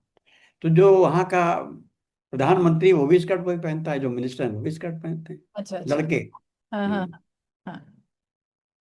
तो उसको एक मिनट भी संकोच नहीं हुआ। हम्म। उसने उसको कहते हैं सूलू। सूलू उसने पहन लिया। हम्म। जब सूलू उसने पहन लिया, तो वो उनमें खप गया, अच्छा। मिल गया। हाँ हाँ। और वे सब लोग जो थे उसके मित्र बन गए, वहां के लोग। जब उसके वो मित्र बन गए तो उसका उनके परिवार में आना जाना हो गया, हम्म। उनका हमारे यहाँ आना जाना हो गया। हम्म। तो कुछ शब्द बेटे ने उनके सीख लिए और कुछ शब्द उन्होंने हमारे खुद सीख लिए। हम्म। तो ये जो एक बाहरी चीजें हैं, वेशभूषा है, खान पान है, जब इसमें आप उनसे मिल जाते हैं तो एक सौहार्द उत्पन्न होता है। जब तक सौहार्द उत्पन्न नहीं होगा आप उसके निकट नहीं आ पाते। बिल्कुल सही बात। जब मैं बल्गारिया गया, वहां देखिए, हम्म। बल्गारिया से पहले मैं टोरंटो विश्वविद्यालय कनाडा में प्रोफेसर था। हम्म। जब मेरी नियुक्ति भारत सरकार ने सोफिया विश्वविद्यालय में कर दी, ये हम्म। बात है 1974 की, हम्म। आज से 50 साल से अधिक पहले, हम्म। वहां एक आदमी अंग्रेजी नहीं जानता था हम्म। और मुझसे कह दिया कि आप वहां हिंदी शुरुआत करें। तो मुझसे वाइस चांसलर ने पूछा कि आपको बल्गेरियन आती है? मैंने कहा नहीं। हम्म। कहा आपको जर्मन आती है? मैंने कहा नहीं। आपको रशियन आती है? मैंने कहा नहीं। तो मैं सोचा कि मैं भी उनसे कुछ पूछूं। तो मैंने उनसे पूछा क्या आपको हिंदी आती है? हम्म। मैंने कहा संस्कृत आती है आपको? हम्म। उर्दू आती है? तो मैं हाँ। नहीं। नहीं। फिर मैंने कहा मुझे कोई दिक्कत नहीं पाती। अच्छा। जब उन्हें मेरी भाषा नहीं आती और मुझे उनकी भाषा नहीं आती, हम्म। तब कोई दिक्कत नहीं, कोई क्योंकि दिक्कत। भाषा शिक्षण में हम्म। एक पद्धति है, उसको कहते हैं टोटल इमर्शन। हम्म। आप उस तालाब में छोड़ दिए गए, हम्म। तो जब आप निकलेंगे, हम्म। अगर तालाब में रंग घुला है तो रंगीन होके ही निकलेंगे। सीखेंगे, सही बात है, कुछ ना कुछ तो मैं सीखते हैं। अपनी क्लास में केवल हिंदी बोलता था, हम्म। तो वो तो समझते नहीं थे। हम्म। हम्म। फिर जो आंगिक चेष्टाएं हैं उनसे वो धीरे समझने लगे। हम्म। और आपको ताज्जुब होगा कि 1974 में जो 6 विद्यार्थी थे जिनके साथ मैंने हिंदी की शुरुआत की थी, हम्म। हम्म, हम्म। और छात्र भी जो थे मुझसे उम्र में दुगनी थे, हम्म। बड़े बड़े प्रोफेसर थे वो आगे, क्योंकि वो हम्म। कोर्स चलाना था देश को। हम्म। और आज पूर्वी यूरोप में हम्म। हिंदी के उच्चतम अध्ययन का सबसे बड़ा केंद्र वही है। हम्म। लेकिन ये क्यों हुआ? क्योंकि मैंने उनकी भाषा सीख ली। हम्म। इतने सालों में हम्म। 6 महीने में मुझे कुछ भी नहीं आती थी, मैंने, मेरी पत्नी ने और मेरे बेटे ने उनकी भाषा अच्छी तरह सीख ली। और इतनी सीख ली कि मैं अपनी बात उनसे कह सकता तो अपनी बात मुझसे कह सकते थे। तो एक सौहार्द बढ़ा। जब बिल्कुल। सौहार्द बढ़ता है तो वो आपके यहाँ आने लगते हैं, आप उनके यहाँ जाने लगते हैं। बिल्कुल। कुछ बिल्कुल। चीजें आपकी वो सीखते हैं, कुछ चीजें हम उनकी सीखते हैं। बिल्कुल। तो ये सौहार्द जब तक नहीं बढ़ेगा तब तक हमारे लक्ष्य पूरे नहीं होंगे। बिल्कुल है, पूरे होंगे, सही बात। इसलिए किसी भी नए देश में आप जाएं तो पहली आवश्यकता है कि आप उनसे ऐसा सौहार्द बनाएं, और उस सौहार्द बनाने में भाषा की भूमिका सबसे अधिक होती है। सबसे अधिक होते हैं, बिल्कुल। अगर आपने भाषा सीख ली तो हम्म। आपने उनका दिल जीत लिया। मैं बिल- आपको बताते हुए संकोच का अनुभव करता हूं बिल्कुल। कि जिस दिन मैं वहां से लौट के आया, हम्म। बल्गेरियन दूतावास में मेरा इतना संबंध प्रगाढ़ हो गया कि हम्म। बल्गारिया से कोई भी आता था तो हम्म। पहले मुझसे मिलने मेरे घर पे आते थे, क्योंकि उनको भारत में कोई ऐसा व्यक्ति मिलता था जो उनकी भाषा बोल सके। बिल्कुल। वो देखना चाहते थे कि विमलेश कांति वर्मा कैसे बल्गारी में बोलते हैं। हम्म। हम्म। तो सौहार्द जो है वो नींव की पहली ईंट है। बिल्कुल। इमारत में हम्म। नींव सबसे महत्वपूर्ण होती है। बिल्कुल। और बिल्कुल। नींव में जो पहली ईंट रखी जाती है वो अगर सौहार्द की आप रखते हैं, उनको ये विश्वास हो जाए कि ये हमारे लिए आए हैं, ये हम तो फिर वो आपके लिए हैं। तो वो आपके तो लिए। जब भी हम हिंदी प्रचार प्रसार की बात करें, हम्म। हम जिस देश में हैं उस देश की भावभूमि को देखते हुए तब अपनी बात करें। बहुत सही बात ये कह रहे चीज जल्दी असर करती है। मैं कितने देशों में रहा विश्व के, हैं। जी। सारा जीवन बीत गया, जी। और मैंने हर जगह देखा कि अगर आपके मन में सौहार्द है तो दूसरी ओर से आपके पास आता है। जी। स्नेह जो है वो स्नेह को जन्म देता है, जी। बिल्कुल। बिल्कुल। नफरत नफरत को जन्म देती है। नफरत नफरत को जन्म हम दे। स्नेह करना सीखें, हम जी। दूसरों से जुड़ना सीखें। जी। जैसे आपकी जो संस्था है लोगों को जोड़ने वाली है, बिल्कुल। तो जो बिल्कुल। जोड़ती है तो दायरा बढ़ता जाता है। और बिल्कुल। जब दायरा बढ़ता जाता है तो आपकी शक्ति बढ़ती जाती है। और जब शक्ति बढ़ती जाती है तो जो आप चाहते हैं वो करवा लेते हैं। बिल्कुल, और हमारी संस्कृति भी तो यही कहती है, वसुधैव कुटुंबकम। तो जब हमारी हमारा, संस्कृति इतनी व्यापक है, इतनी प्राचीन है कि हम्म, सब लोग जानना चाहते हैं कि हम क्या खाते हैं, बिल्कुल हम बिल्कुल क्या पढ़ते हैं, हम क्या सोचते हैं। बिल्कुल। भारतीय ज्ञान जो परंपरा है उसमें सारी दुनिया की आ जुड़ती है। लेकिन हम दो चीज, हमें पहले तो हमको ये विश्वास हो कि जो हमारी ज्ञान परंपरा है वो बहुत महत्वपूर्ण है। हाँ तो जब हमको महत्वपूर्ण नहीं लगती वो, तो दूसरे को कैसे लगेगी। ऐसे भी लगेगा। पहले उसके महत्व को हम समझें, बिल्कुल। और जब तक समझेंगे नहीं महत्वपूर्ण लगेगी नहीं। तो महत्वपूर्ण लगे इसके लिए जरूरी है कोई समझे। समझे कैसे? जब कोई समझाने वाला होगा। समझाने वाला। तो समझाने वाला जो है वो ठीक होना चाहिए, बिल्कुल वो सही। ज्ञानी होना चाहिए। तो ज्ञानी गुरु उसको बनाइए जो गुरु बनने के लायक हो, नायक, सही बात है है। ना। तो सही गुरु की जो खोज है वो जरूरी है। विवेकानंद ने अपने गुरु की खोज में आधा जीवन बिता दिया। और जब वो पहुंचे, जिनको बताया गया कि रामकृष्ण परमहंस जो हैं वो सिद्ध पुरुष हैं, उनकी शरण में जाओ, लेकिन वो गुरु लगेगा नहीं, वो बहुत साधारण लगेगा। तो जो गुरु होता है वो दिखता साधारण है लेकिन होता असाधारण है। असाधारण। उसकी जो असाधारणता है उसको पहचान वही सकता है जो खुद भी असाधारण हो, असाधारण, सही है बात ना। है। क्योंकि एक जो वेव्स है वो जब तक मिलेंगी नहीं ना तब तक जुड़ेंगी नहीं। तो शिष्य भी असाधारण हो तभी उसको गुरु भी असाधारण मिलेगा। और शिष्य साधारण है तो साधारण गुरु के पीछे वो लग जाएगा, अंत में होगा कुछ भी नहीं। तो खोज जो है हमें बहुत सोच समझ के करनी चाहिए। हमें स्वीकृति बहुत उससे देनी चाहिए कौन व्यक्ति उसके योग्य है। कौन भी होगी। क्योंकि योग्यता दिखती है, कभी होती नहीं। जैसे आज आर्टिफिशियल ज्वेलरी कितनी प्रभावशाली होगी, आजकल तो सर हर चीज है ना। आर्टिफिशियल हो गई है, तो आप जैसे ज्वेलरी ज्वेलरी निकाल आर्टिफिशियल है उसे तरह मानव भी आर्टिफिशियल हो गया है। के जी, हम दिखते कुछ हैं कुछ नहीं। है कुछ नहीं। तो ये पहचानना कि व्यक्ति कैसा है, ये उसके रूप से नहीं होता, उसके वस्त्रों से नहीं होता, उसकी विभूति और ऐश्वर्य से नहीं होता। इसके वो पीछे कहीं और ही है। वही जो कहीं और है उसी को तो खोजना वही तो खोजना है।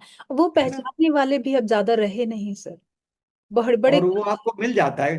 हाँ, जिन खोजा तिन पाइया, पानिया, गहरे पानी। गहरे पानी पैठ। आपको गहरे जाना होगा तब मोती मिलेंगे। बिल्कुल बिल्कुल। सागर से मोती वही निकाल पड़ता है, पाता है जो सागर से डरता नहीं, डरता नहीं है, डुबकी और लगाता। लगन से नीचे जा करके कष्ट सह करके तो निकाल लाता है। जी बिल्कुल और जब सर। निकाल लाता है तो वही उसका जीवन मूल्य है। तो भारतीय संस्कृति में जो बड़ी गहरी चीजें हैं जो सदियों से चली आ रही, जिसके लिए उसको सनातन कहा जाता है, उसकी खोज जरूरी है। और खोज कैसे होगी? जब उपयुक्त, वही आप बता रहे थे कि जिन ढूंढा तिन पाइया, गहरे पानी बैठ, मैं बूढ़ा बपरन डरा, मतलब रहा कि अच्छा गुरु खोजें आप, और गुरु को अच्छा शिष्य मिल जाए तभी वो देता है ज्ञान। बिल्कुल। रावण की और राम की कथा तो आपको पता है ना। जी। रावण मरने लगा हम्म तो राम ने लक्ष्मण से कहा कि जाके से पूछो, बहुत बड़ा विद्वान है। हम्म तो उनके सिर के पास जाके खड़े हो गए लक्ष्मण। हम्म, तो रावण कुछ नहीं बोला। बिल्कुल। उन्होंने कहा लक्ष्मण की तो कुछ बोल नहीं रहे, तो उन्होंने कहा जाके पैर के पास खड़े हो, आपके पास खड़ा है। पहले विनम्रता सीखो। बिल्कुल बिल्कुल। किसी से कोई चीज तो ले है विनम्रता जो तो है नम्रता वो ज्ञान का पहला चरण है। बिल्कुल बिल्कुल सर। सर, क्या आपको अपने कार्यकाल के दौरान कोई ऐसा अनुभव याद आता है जब हिंदी या भारतीय संस्कृति ने लोगों को विशेष रूप से प्रभावित किया हो? कोई जीवित उदाहरण कोई हो आपके पास? ऐसे बहुत से उदाहरण हैं। जी। जब मैं वहाँ पीजी में था हम्म तो चूंकि मैं वरिष्ठ राजनयिक के रूप में था, हम्म हाई कमिश्नर के बाद मेरा ही स्थान था, हम्म तो जो मैं चाहता था वो हो जाता था।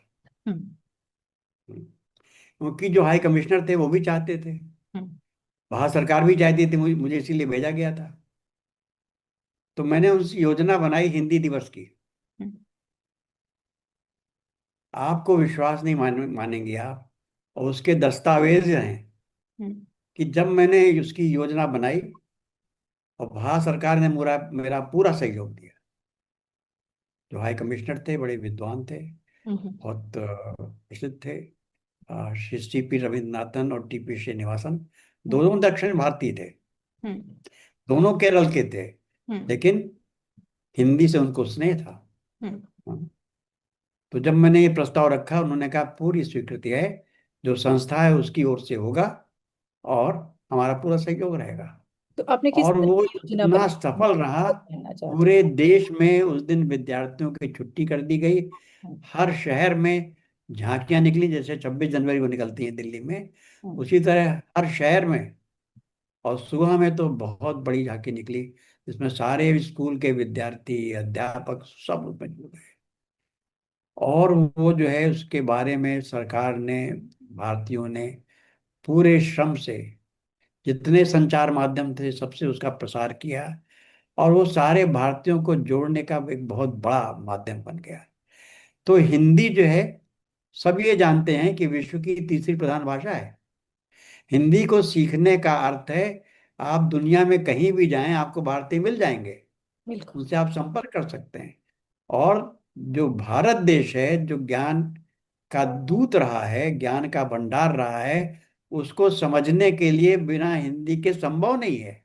बिल्कुल सही। आपको विश्वास होगा कि अमेरिका ने American institute of Indian studies शुरू किया। मुझे उन्होंने पहले व्याख्यान के लिए बुलाया, और चूंकि मैं दिल्ली विश्वविद्यालय में था तो भाषा का जो भी कार्यक्रम होता था विश्वविद्यालय मुझे भेज देता था हम्म। हर जगह, हम्म। क्योंकि मैं भाषा का आदमी था। हम्म। भाषा मैंने सीखी थी, बड़े मशहूर जो दुनिया के भाषा वैज्ञानिक थे, प्रोफेसर बेचर दास पंडित, हम्म। हम्म। उनका मैं शिष्य था। हम्म। फिर लोगों को मुझ पर विश्वास था कि हम्म। जहाँ जाएंगे ये काम करेंगे। हम्म। तो मैंने ये देखा हम्म। कि दुनिया ये समझती है कि भारत को अगर समझना है तो हिंदी के बिना संभव नहीं है। सारी दुनिया समझती है। इसीलिए दुनिया का, अनुसुईया जी, कोई ऐसा विश्वविद्यालय विदेश में नहीं है जहां हिंदी पढ़ाई ना जाती हो।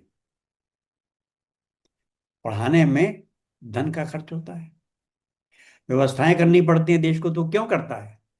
क्योंकि उसका स्वार्थ है कि भारत को समझे।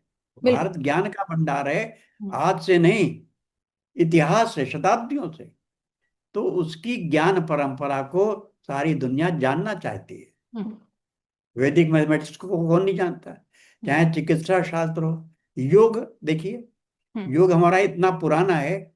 अब कौन सा दुनिया का देश है जहां पर हिंदी में या योग को सिखाया नहीं जाता? सब बिल्कुल। जगह योग सिख। जी जी। तो योग का जो मूल है वो तो संस्कृत है। संस्कृत है। तो इसलिए हम कहते हैं देववाणी। जितने आप विश्वास माने, जितने मंदिर हैं सिंगापुर में भी, जहां अलग अलग जनजातियों के लोग रहते हैं, भारत में दक्षिण भारत के भी लोग रहते हैं, उत्तर भारत के भी हैं, पूर्वी भारत के भी हैं, लेकिन मंदिर में जो प्रार्थना होती है देवी देवताओं की, वो संस्कृत में होती है। तमिलनाडु में भी जो सबसे बड़े मंदिर हैं, वहां जो पुरोहित शंकर की प्रार्थना करता है वो रावण स्तोत्र पढ़ता है, हम्म। चिटाटवी गला जल प्रवाह पावित स्थले है। तो संस्कृत जो है वो देववाणी है।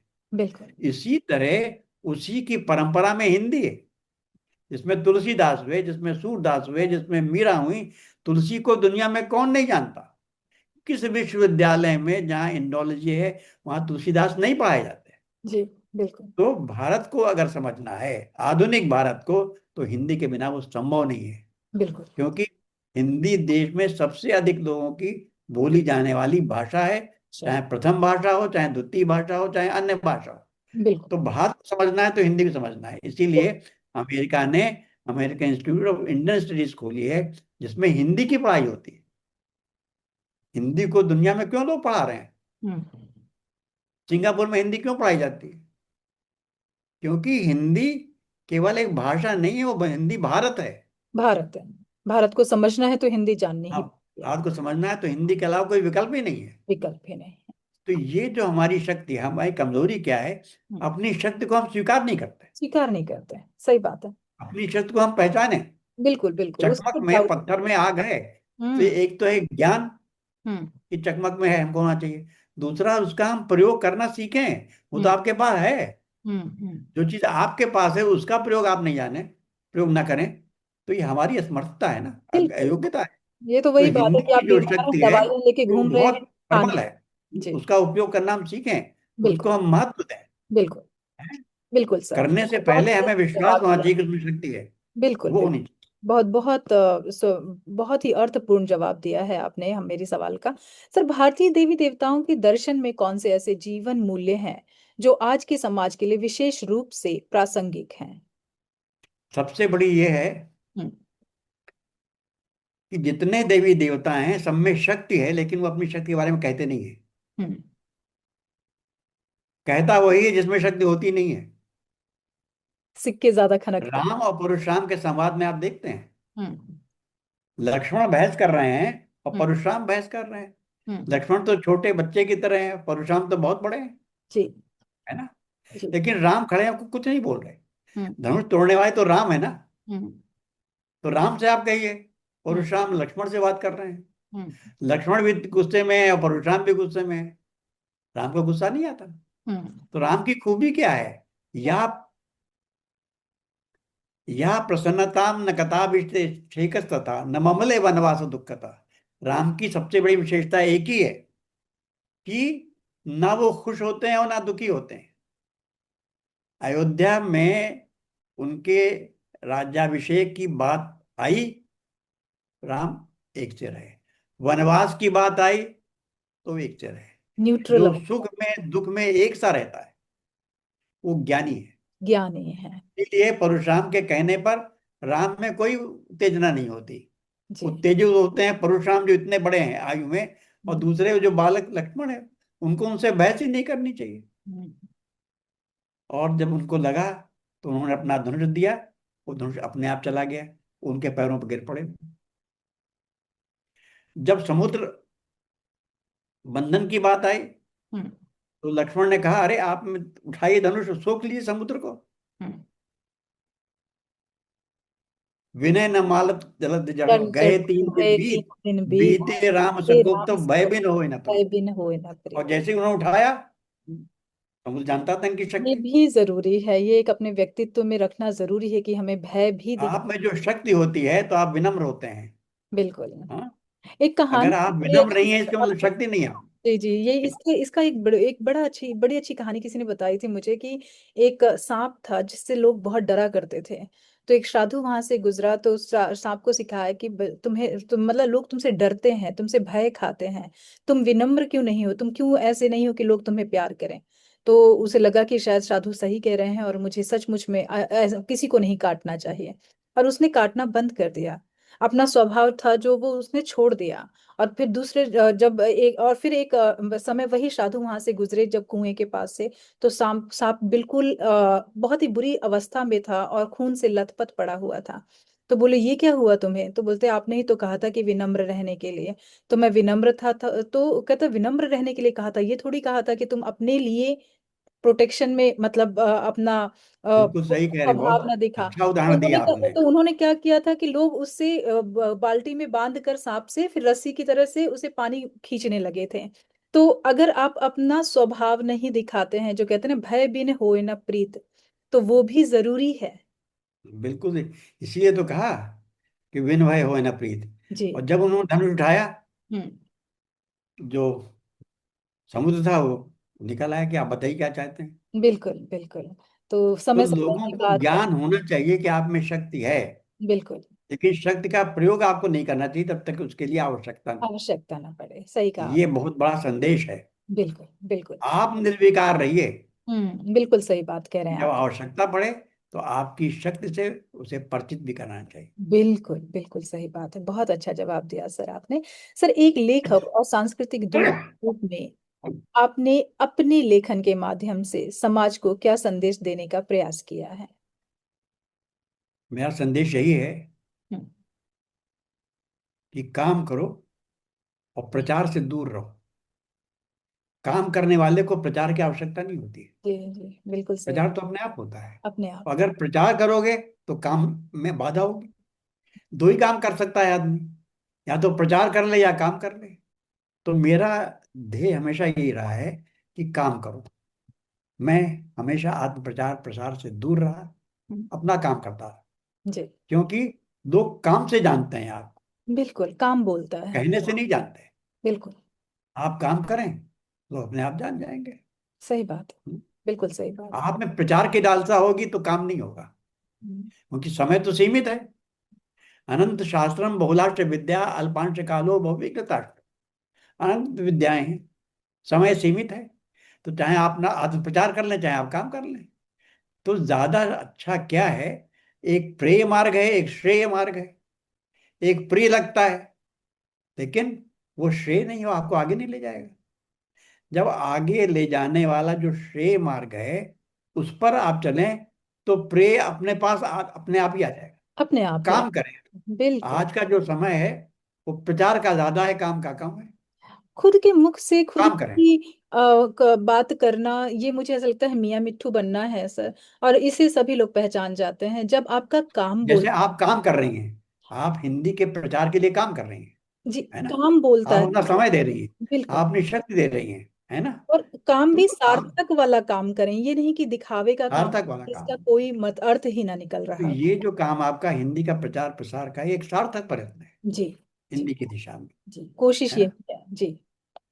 जी। ईश्वर सर, आपको सबल करे, आप में शक्ति दे, ऊर्जा दे। वही करवाने वाला ये है, बड़ी बस बात क्या है? की राह में चल रहे हैं सर। और देने वाला तो वही है। वही। देनहार को और है, बेइज्जत सो दिन रहन, और लोग भरम हम पे करें, याते नीचे नहीं।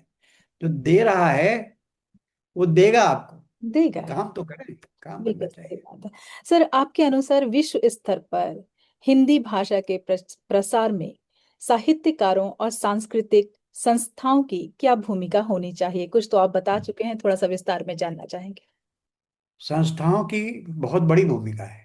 हम्म। और मैंने ये देखा है, इन प्रवासियों के देशों में दो संस्थाएं हैं। हम्म। एक तो है सनातन धर्म महासभा, और दूसरी है अ, आर्य प्रतिनिधि सभा। इन सब देशों में है। चाहे आप फिजी में हो, चाहे सूरनाम में हो, चाहे ट्रिनिडाड में हो, चाहे दक्षिण अफ्रीका में हो, चाहे मॉरिशस में हो, ये दोनों संस्थाएं जो हैं, ये बहुत से शिक्षा संस्थानों को चलाती है। जो विद्यालय हैं इनके संरक्षण में काम करते हैं। हम्म। और जहां जहां मैं रहा, इन सब देशों में, उन सब देशों में हिंदी की कक्षाएं इनके माध्यम से चल रही हैं, और लोग जुड़ रहे हैं। तो ये जो संस्थाएं हैं, वे हिंदी को प्रमोट करेंगी, हिंदी के संबंध में काम करेंगी, तो देश आगे बढ़ेगा, भाषा आगे बढ़ेगी। लेकिन वो काम जो है एक कायदे से होना चाहिए, जी। जिसमें आत्म प्रचार की गंध न हो, हम्म। जिसमें हिंदी की सुगंध हो और आत्म प्रचार की गंध न हो। गंध ना हो। ये सही। जरूरी है। जी। हम हिंदी की बात करें, हम्म। अपनी बात ना करें। जी। हम हिंदी की बात करें, अपनी संस्था की बात ना करें। क्योंकि जब हिंदी होगी तो संस्था तो अपने आप आ ही जाएगी प्रकारांतर से। जी, हम्म। बिल्कुल। बिल्कुल सही। तो मुझे लगता है कि आप बहुत अच्छा काम कर रही हैं इस दिशा में, और करती रहें। और जो योग्य लोग हैं वो उससे आपसे जुड़ें, जी सर, हमारी जिससे यही ये पहचान आपको करनी है हम्म। कि खरा सोना क्या है और नकली सोना क्या है। अगर इसकी पहचान नहीं है तो आपका लक्ष्य पूरा नहीं होगा। पहचान आपको करनी है, क्योंकि भटकान भटकन के रास्ते अनेक हैं, राजमार्ग एक है। उस राजमार्ग पर चलिए जो सिद्ध है? उसका लक्षण क्या है, उसका तरीका क्या है? महाजनो ये न गतः सपंथा, जिस पर सिद्ध लोग चलें, जो वो करें हम वो करें। जी। जो अधिक काम करने वाले लोग जगत में प्रसिद्ध हैं, उन्होंने क्या किया है, हम वो देखें। मदन मोहन मालवीय ने क्या किया हिंदी के लिए, हम्म हम उस पर विचार करें। आपको ये ताज्जुब होगा कि जब भारतीय संविधान सभा की पहली गोष्ठी हुई जिसमें हिंदी को लेकर प्रश्न उठा, उस समय राजेंद्र प्रसाद जो थे उसके अध्यक्ष थे। सब अलग अलग प्रदेशों के लोग जो थे, सब इंग्लैंड में पढ़े हुए थे, सब एक से एक बड़े विद्वान थे। भारत में अनेक भाषाएं थी। उन सब ने कहा कि हिंदी जो है अनेकता में एकता की कड़ी है। गांधी ने भी यही कहा। गांधी तो गुजराती थे, दयानंद स्वामी गुजराती थे, गोपाल कृष्ण गोखले, लोकमान बाल गंगा तिलक मराठी थे। हम्म क्षिति मोहन सेन, शारदा शरण मित्र ये बंगाली थे। लाला लाजपत राय पंजाबी थे। ये मिस्टर जी रेड्डी, चंद्रशेखरन नायर, ये केरल के थे। जी रेड्डी जो थे मद्रास के थे। इन सब ने हिंदी का समर्थन किया है, हिंदी की संस्थाएं शुरू की हैं।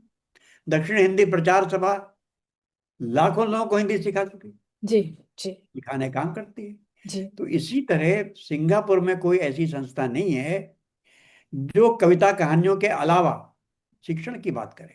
जी मैं आपको सुझाव देना चाहता हूं कि आपकी संस्था इतनी समर्थ है, आप इस दिशा में लगी हुई हैं, आपको कुछ हिंदी शिक्षण की योजना बनानी चाहिए। जी बिल्कुल सर। 2 साल पहले हम्म हिंदी सोसाइटी की ओर से मैंने यहाँ वर्कशॉप की थी हिंदी शिक्षण की, हम्म जिसमें मैंने कहा सिर्फ 20 लोग आएंगे हम्म।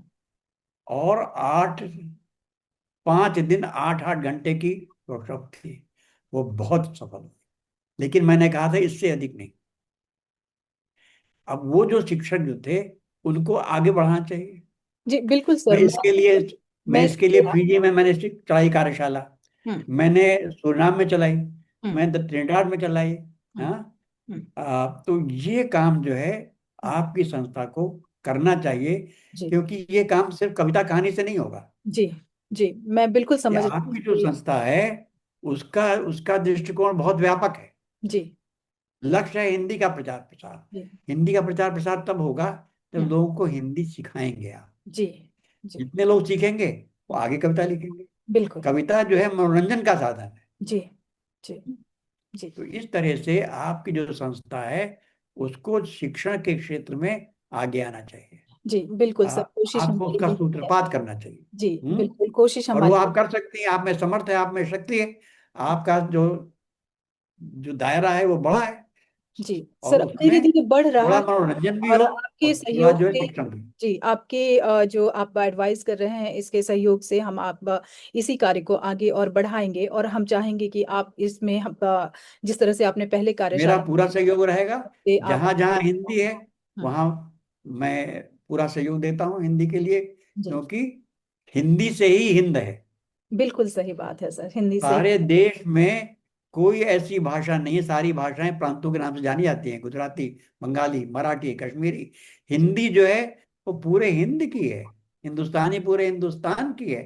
तो जो भाषा नाम से ही बता देती है, जो सारे देश को साथ लेकर चलती है, हमें भी को साथ लेकर चलना है। जी, यहाँ पे सुरनाम में भी हम्म, भारतीयता की पहचान जो है वो हिंदी से होती है। बिल्कुल सही बात हिंदी है को सर। बोल करके हम जुड़ते हैं। बिल्कुल तो हिंदी आप ये कर सकती हमारे। हैं, मुझे आपकी शक्ति में विश्वास है। जी बहुत बहुत धन्यवाद सर कि आप मुझ पर विश्वास दिखा रहे हैं। और विश्व साहित्य सेवा संस्थान का उद्देश्य ही यही है, हम आप जैसे हिंदी बढ़ेगी से। तो साहित्य बढ़ेगा। जी सीख साहित्य के माध्यम से हिंदी नहीं, हिंदी के माध्यम से माध्यम साहित्य की से ओर जाए। साहित्य बढ़ेगा। जो रास्ते दो हैं अलग अलग हैं। बिल्कुल। कविता के माध्यम से हिंदी नहीं होगी, हिंदी के माध्यम से कविता होगी। कविता होगी, बिल्कुल कवि सही। जो है हिंदी के माध्यम से बढ़ेगा। जी बिल्कुल तो सर। हम पहले हिंदी सिखाएं तो देश में, जी कि जी हिंदी सीखने वाले, हिंदी जानने वाले, हिंदी जी बोलने वाले अधिक हो। जी जी और इसमें मैं आपका पूरा सहयोग दूंगा, क्योंकि जी मैं तो हूं ही अध्यापक। जी सर। मेरा तो काम ही अध्यापन का है। बिल्कुल बिल्कुल सर, और जरूर हम आपको याद करेंगे फिर से इस तरह की जरूर, कार्यशालाओं जब के चाहे लिए। आप। क्योंकि ऐसी संस्थाओं से हमारा संपर्क है जो कि बच्चों को हिंदी सिखा रहे हैं, जो ये किंडरगार्टन से लेकर के 12th तक के बच्चे हैं जो हिंदी सीख रहे हैं। और उनको आपकी आवश्यकता है, आपकी कार्यशाला आप की। ऐसा भी कर सकती हैं कि भारत में केंद्रीय हिंदी निदेशालय जो है हम्म, उसका पत्राचार पाठ्यक्रम चलता है। अच्छा। दक्षिण हिंदी प्रचार सभा का ही पाठ्यक्रम चलता है। हम्म, आप उनसे अपनी संस्था को रजिस्टर करा करके यहाँ उनकी परीक्षा ले सकती है। जी जी और धीरे धीरे वो हम्म, विकसित होता जाए। बिल्कुल। आपकी संस्था की जो शक्ति है 100 गुने बढ़ जाएगी जी अगर आप शिक्षण का काम प्रारंभ कर देंगे। जी बिल्कुल बिल्कुल सर, जैसे हम डीएवी इसी संस्था है को लेकर या चल। हिंदी सोसाइटी है, उनका नाम क्यों है? क्योंकि उनके हिंदी स्कूल्स हैं। बिल्कुल। उस तरह आपको भी कविता और कहानी के साथ ही शिक्षण पर अधिक बल देना जी चाहिए। बिल्कुल सर, जब उसकी शिक्षण होगा और तो लोग अग्रसर कविता करना हो रहा है। सीखेंगे। बिल्कुल। कविता सुनना और कविता सुनाना महत्वपूर्ण नहीं है, कविता लिखना सिखाना महत्वपूर्ण। जी। जी। भारत बिल्कुल। सरकार जो है हाँ। नवलेखन शिविर चलाती है, हम्म। हम लिखना सिखाते हैं। हम्म। तो आप लिखती हैं इसलिए आप लिखना सिखा सकती हैं, हम्म। जो लिखता ही नहीं वो क्या सिखाएगा? बिल्कुल सही बात है। है ना? तो बिल्कुल। इस दिशा में आप आगे बढ़ें और आपसे पूरा देश जुड़ जाएगा। जी भारत बिल्कुल। सरकार का तो ये प्रयास है जी। कि हम हिंदी शिक्षण को बल दें, इसीलिए मुझे भारत सरकार हर जगह भेजती है, जी। जी। जी क्योंकि अभी शिक्षण से ही भाषा का विकास होगा। 1 मई को मैं जा रही हूँ दिल्ली, और श्रीवास्तव जी जो हैं आप नलिनी। कब जा रही हैं? 1 मई को जा रही हूँ मैं। तो मैं दिल्ली में रहूंगा, आप मेरे यहाँ आइए। बिल्कुल बिल्कुल। और 8 तारीख मैं को जा रहा हूँ आठ यहाँ से मई 20 को तारीख को। 8 मई, अच्छा 20 तारीख को आप जा रहे हैं। तो 8 मई मैं को जो है वो हमारी मीटिंग है नलिनी श्रीवास्तव जी से, और उन्होंने एक प्रोग्राम रखने का ऐसा वायदा किया है। कौन है नलिनी श्रीवास्तव, कौन है? नलिनी श्रीवास्तव जी आप जानते हैं शायद उनको। वो भी दिल्ली में ही कार्य करती हैं, और हिंदी से संबंधित कार्य करती हैं। फिर अब पूरा नाम क्या बताया आपने, पूरा पूरा नाम क्या है? नलिनी श्रीवास्तव, नलिनी श्रीवास्तव। नलिनी? हाँ। और एक तो जो मैं जानता नहीं। एनएसडी की जो है उनसे भी मेरी बात हुई है, और उनसे भी मुलाकात। एनएसडी में चेतना वशिष्ठ है। चेतना जी, वशिष्ठ चेतना हाँ, जी से मुलाकात ये होगी। सब जानते हैं मुझे। हाँ हाँ तो जी। आप ऐसा करें कि जब वहां जाएं, हम्म। मैं यहाँ से जा रहा हूँ 20 तारीख को, मैं 8 तारीख को वहां पर, मैं 9 को वापस आ जाऊंगी। और मैं तो वहाँ रहूंगा 3-4 महीने, क्योंकि मुझे बहुत से काम वहाँ पे है ना। अच्छा। तो आप मिले, सुनंदा मेरे साथ होगी, अच्छा अच्छा। वो तो मुझे बीस छोड़ने तारीख को जाएगी। तो मैं, तब तक तो मैं वापस आ जाऊंगी ना सर। नहीं, लेकिन आप कहाँ आप ठहरेंगे दिल्ली में? आप कहाँ 20 मई या अभी जा रहे हैं, अप्रैल को जा रहे हैं? मैं अभी जा रहा हूँ 20 इसी को। हाँ हाँ, तो फिर तो मैं मिलूंगी आपसे मई में। वही तो मैंने कहा, हाँ। मैं तो अभी जा रहा हूँ ना। आप हम्म। वहाँ कहाँ रुकती हैं दिल्ली में? मैं द्वारका में रुकूंगी, मेरे भाई साहब रहते हैं वहां पर। बस तो द्वारका से हमारे यहाँ सीधे हाँ। मेट्रो आती है। जी जी, नहीं, और उनकी कार और भी। जहाँ मैं रहता हूँ वो जी। यूनिवर्सिटी कॉम्प्लेक्स है। जी। तो मेरा घर जो है वो हम्म। यूनिवर्सिटी का कॉम्प्लेक्स है, सारी यूनिवर्सिटी के प्रोफेसर रहते हैं वहाँ पे। हम्म। आप आइए, आपका स्वागत है, हम लोग बैठ के करेंगे। और मुलाकात। लोगों को बुला लेंगे जब आप हाँ आएंगी ना, हाँ हाँ, बिल्कुल हिंदी प्रेमी जो है सबको बैठेंगे। बुला लेंगे, बिल्कुल और सब बिल्कुल। आपसे चर्चा करेंगे। बिल्कुल बल्कि मेरे। वहाँ पे आप एक संवाद गोष्ठी रख सकती है बिल्कुल बिल्कुल रखते हैं हिंदी सर। वालों के साथ, हाँ हाँ है ना? बिल्कुल रखते हैं। तो मैं। आपको अच्छा लगे, सबसे परिचय हो जाएगा। जी जी बिल्कुल बिल्कुल और ये। वहाँ जो सबसे बड़ी संस्था महिलाओं की है, हम्म। लेखिका संघ है। हम्म। लेखिका संघ की जो वाइस चेयरपर्सन थी हम्म। वो मेरी पत्नी थी। हम्म। हम्म। हम्म। अभी जो उनकी अध्यक्ष हैं वो हम्म। बड़ी मशहूर लेखिका हैं, डॉक्टर मधु पंत। अच्छा। उनका कल ही प्रश्न वो आया मेल कि हम हम्म। आपसे कब मिलने आ सकते हैं। हम्म। तो जब आप आएंगे तभी कह देंगे उसे आ जाइए। बिल्कुल बिल्कुल, एक रखते हैं संगोष्ठी और मिलते हैं सभी से उस समय। आपके पास हमारा ईमेल है कि नहीं? ईमेल? है। आपका ईमेल आईडी है हाँ, मेरे। क्योंकि उससे आप संपर्क करें ईमेल से। हम्म। क्योंकि मेरे पास जितनी चिट्ठियां आती हैं ईमेल में सबका जवाब देता हूँ। ठीक है। ये जो मैसेजेस है ना, वो हम्म। मुझसे छूट जाते हैं। अच्छा। ठीक है, मैं मेल करती हूँ आपको, और मिलते और हैं हम। सुनंदा रहेगी वहां तो आपको आसानी भी होगी, वैसे तो मैं अकेले रहता हूँ, जी जी जी। है ना? जी। ये सुनंदा रहेगी तो नहीं, आप अकेले आसानी रहेगी, रहेंगे तो वो भी कर सकती है, आसानी कोऑर्डिनेट होगी। कर सकती है। जी जी, कोई बात नहीं। तो आप। आप मुझे अपना वहाँ का वो हम्म। पता बताएं, हाँ हाँ, मैं और एड्रेस मैं आपको आपको भेज। अपनी लोकेशन शेयर करूंगा। जी बिल्कुल, मैं एड्रेस भेज दूंगी आपको। और मैं आ जाऊंगी आपके यहाँ पर ही आएंगे, और एक आप आइए, कोई दिक्कत नहीं है। टाइम हम और फिक्स मेट्रो से करके। आइए सीधे आप, जी ठीक है। मेट्रो से आए। हम्म। मेट्रो वहाँ बहुत सेफ है। सेफ है। और मेरा घर जो मेट्रो से 5 मिनट का पैदल रास्ता है, अच्छा 5 मिनट भी नहीं लगते। अच्छा। अच्छा।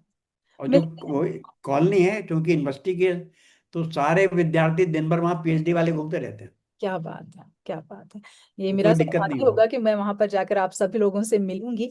और आप आइए। ये भी बहुत बड़ा सौभाग्य है कि आप हमारे मंच पर आए हैं सर। आपसे बात करके हमें बहुत सारी चीजों का पता चला, बहुत सारी बातों का पता चला, जो कि सचमुच में देवी देवता हो या सनातन धर्म हो या हिंदी भाषा हो, इससे संबंधित आपको बहुत गूढ़ रहस्य ज्ञान जो है आपके अंदर, उसे एक हमारे मेरे बहुत से वीडियो घंटे हैं, और 1.5 घंटे में आप तो निकालना देखेंगी। मुश्किल है। जी बताएं। बहुत से वीडियो हैं, हम्म। इंटरव्यूज हैं और लेख हैं। एक हम्म। मैंने आपको लेख भेजा है, गगनांचल। जी जी जी जी। वो उनका 75वां वर्ष का है। जी तो सर, जब से वो उसके बना है बारे तब से मैं उससे जुड़ा में। हुआ हूँ। जी, क्या है वो उनके जी? लिए उन्हें बहुत काम, तो उसमें आप देखें हम्म। कि कैसे मैं जुड़ा उससे, हम्म। और क्या क्या मैंने उसके लिए किया है, सीसीआर के लिए। हम्म। बड़ा रोचक है लेख। हम्म। उन्होंने मुझसे मांगा था कि आप ही सबसे पुराने हैं हम्म। जो इस संस्थान से जुड़े रहे। हम्म। मैंने आपको भेजा हुआ है, आप उसको एक पढ़ें, आपको अच्छा जी। लगेगा। लेकिन थोड़ा सा आप मुझे और वहाँ बताइए उनका कार्य दिल्ली क्या में है? आप मुझसे संपर्क करके या सुनंदा से संपर्क करके तय कर लें कब हम लोग मिल सकते हैं। बिल्कुल बिल्कुल सर, जरूर मिलते हैं मई में, और आप हमारे कार्यक्रम में आए, इसके लिए बहुत बहुत धन्यवाद। आपने अब मुझे अवसर दिया, इससे बड़ी बात क्या है जी ना। सर, आपने हमें अवसर दिया आपसे बात करने का। जी नमस्कार। धन्यवाद, नमस्कार। बहुत बहुत धन्यवाद। जी।